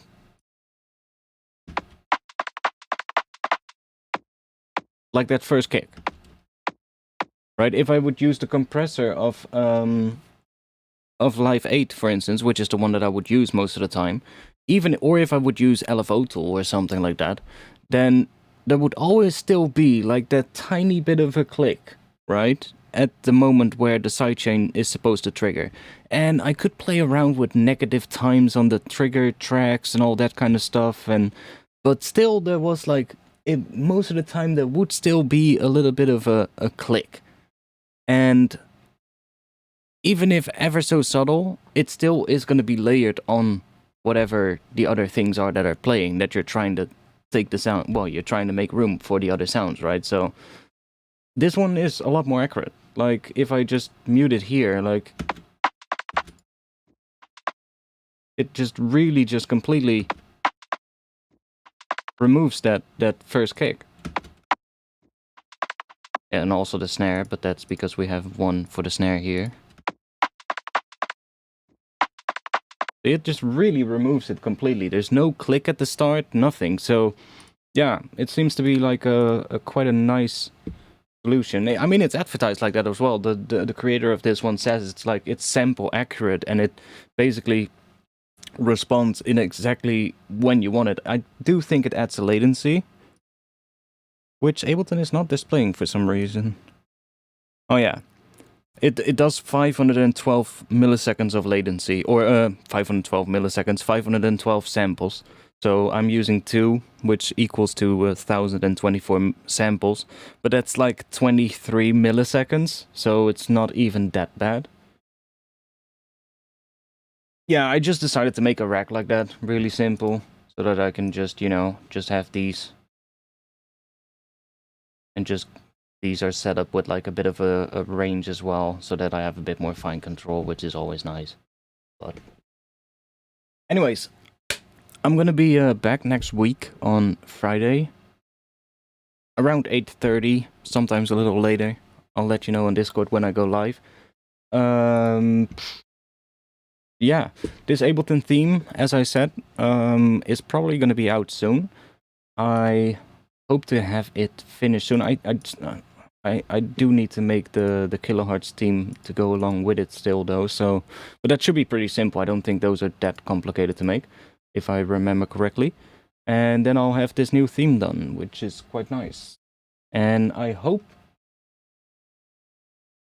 Are you going to be doing any more tutorials? I mean, I will, but at the moment I'm just too occupied making music and trying to get my EP done, basically. And the tutorials will probably come back when I have new music to release and I can make, you know, breakdown videos about those tracks and like talk about things in the tracks as like tutorial topics, and in the meantime work on the next music, if you get what I mean. That's kind of what I want to do in the future. When I have like the new artist name launched, new music being released, then I kind of want to have a time where I just work on new music, but at the same time every now and then put out the tutorial. But I obviously need something to make a tutorial about, and I probably don't want to make it about the tracks that I'm working on, because I've done that in the past, and then suddenly you get a message from somebody, hey, I just heard a track on Spotify, and it sounds really close to what you were making on stream. And I'm like, what? And I just check it out, and it's just literally somebody ripped off the audio from my stream and just uploaded it, because it's not released, so Spotify doesn't recognize that, right? And that happened multiple times, so I'm not working too much on like tracks. I mean, I'm doing right now, but like if I actually know like, okay, this track is going to be a track for a release or for an EP, then most of the time I won't work on it anymore on stream for that reason, because it's kind of shitty, you know? But it happens. People do that kind of stuff for some reason.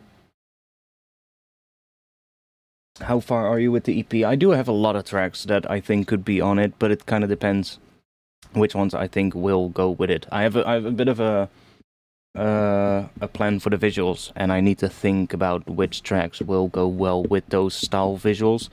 And the visuals will probably be different again with the second EP and moving forward and stuff, but there will be like the first EP especially, it has a bit of a, well, it's the first EP of a new artist name, so there's going to be a bit of a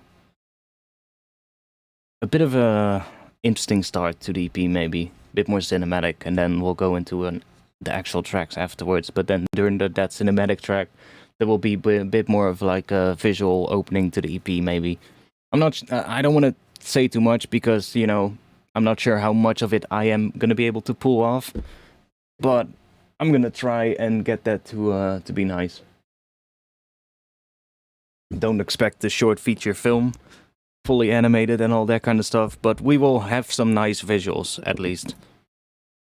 I'm doing some Blender stuff, and I'm making some stuff in Blender. I do have some images that I generated that I can show you to give you a little bit of a feel for what that is. Let me check real quick.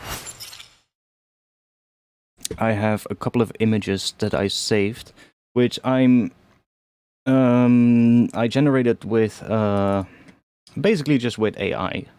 Let's see if I can find them.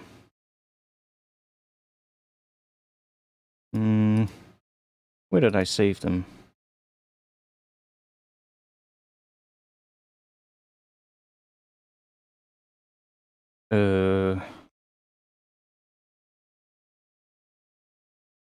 Oh wait, here.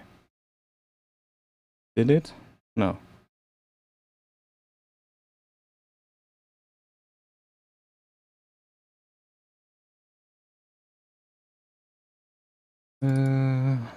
Yeah. Where did it save those again? Oh, I guess here. Is it? Just searching for it real quick. See if I can find. Wait, I think I saved that folder on my desktop, if I'm correct. Reference images. Upscaled. There we go.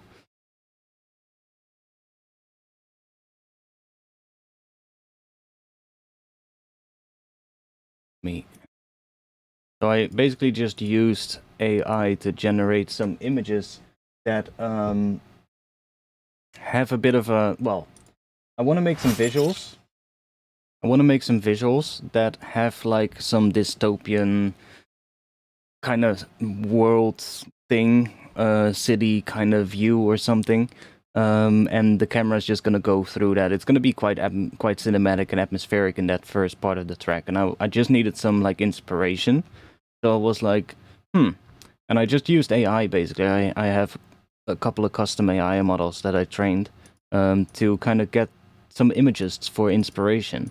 I'm not sure which one I liked, but there were a couple that made me go, oh yeah, that could be cool. Something some weird shit. Not sure which one. There's a lot of them.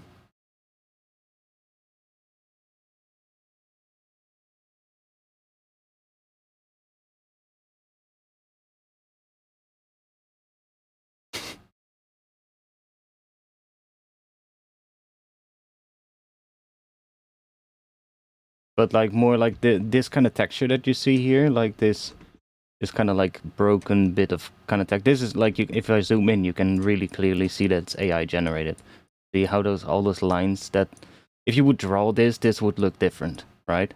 But that kind of dirty, grungy, but still like almost like, I guess almost like manga drawn kind of look, where there is like an outline, but, or maybe like some of those science fiction comics, if you ever read some of those, like some of those science fiction comics which focus a lot on like the architecture and shit, they'll have like a very specific style, and sometimes it reminds me as well from the 80s anime sort of like aesthetic, Like especially if you go to like some like for instance Akira or something like that. It has that similar kind of look to it. Especially if you read like the manga. It has a very similar look to it, and I sometimes see this same look in Western comics that are more like cyberpunk or like futuristic or maybe a bit dystopian or stuff like that. You can see similar kind of styles. And I found, oh whoa, this one is pretty nuts. Some weird, massive structure. Like I do want to have some weird thing like that where I can animate maybe where there's like some pipes and shit that I can just animate a little bit so that when I move the camera through it there is some animation happening, but it's not too much of a thing to animate, if you get what I mean. We're mostly going to rely on just light and the camera moving around, but then there will be a couple of things in there that are either like blinking lights or other things just to give it some extra animation, right? And then I know with Blender I can also add stuff like fog and like stuff like that, which I can animate so that it moves around a bit. And that will really help to get the scene to look a lot more interesting. And then I guess if we just make like, I mean, my Blender skills are improving, so making something like that isn't necessarily too complicated. Like I can start with just a couple of small things, and especially like some of these are look really complicated, like where is it, like that thing. But if you just make like a couple of small things and then just splice a bunch of those together into one bigger shape, you're gonna get something really detailed really quickly. And especially now with the geometry nodes in Blender, you can do some pretty crazy stuff. And I mean, I'm not making this for a video game or anything, so I don't really have to care about what the geometry itself is like, if it's like low poly enough or anything like that. Don't really have to care about that. But like something like that, like a weird sort of like factory hall is pretty easy to make. You can make that pretty simply. It's mostly just a box, you know, a box, and then you just have some extra bits and pieces everywhere, which is not too hard to do. It's a lot of very basic shapes. There's some cool, interesting things here that I really like. And I also figured out in Blender how to do like, how to create like a shader that basically just has like this kind of like outlined kind of look.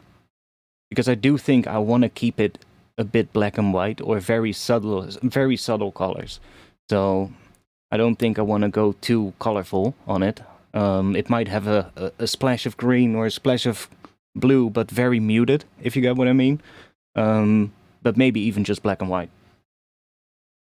And then I know how to do that with Blender, how to create this kind of look where you have a bit of an outline. And then I also have a plugin for Blender that allows me to create like crosshatch shadows and halftone dotted shadows and all that kind of stuff to really get like, if I want a comic look even. It's kind of cool.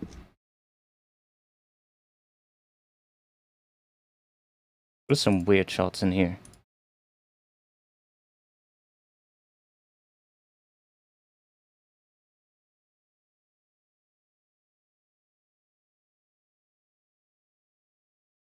That's pretty weird. Yeah, like shit with like electrical cables and stuff as well. There's probably going to be a lot of that in there in the visuals. That'll add a lot of detail really quickly. Just make a bunch of electrical cables. And then, I don't know, if you add a bit of wind or something, then they move around. Should be able to make something cool. Anyways, thanks. I'm gonna see you guys next week. Yeah, I'll be in the Discord, so if you have any more questions, just let me know there. And I'll be back again next week around 8:30 p.m. Amsterdam time. Have a good night, everyone. Peace.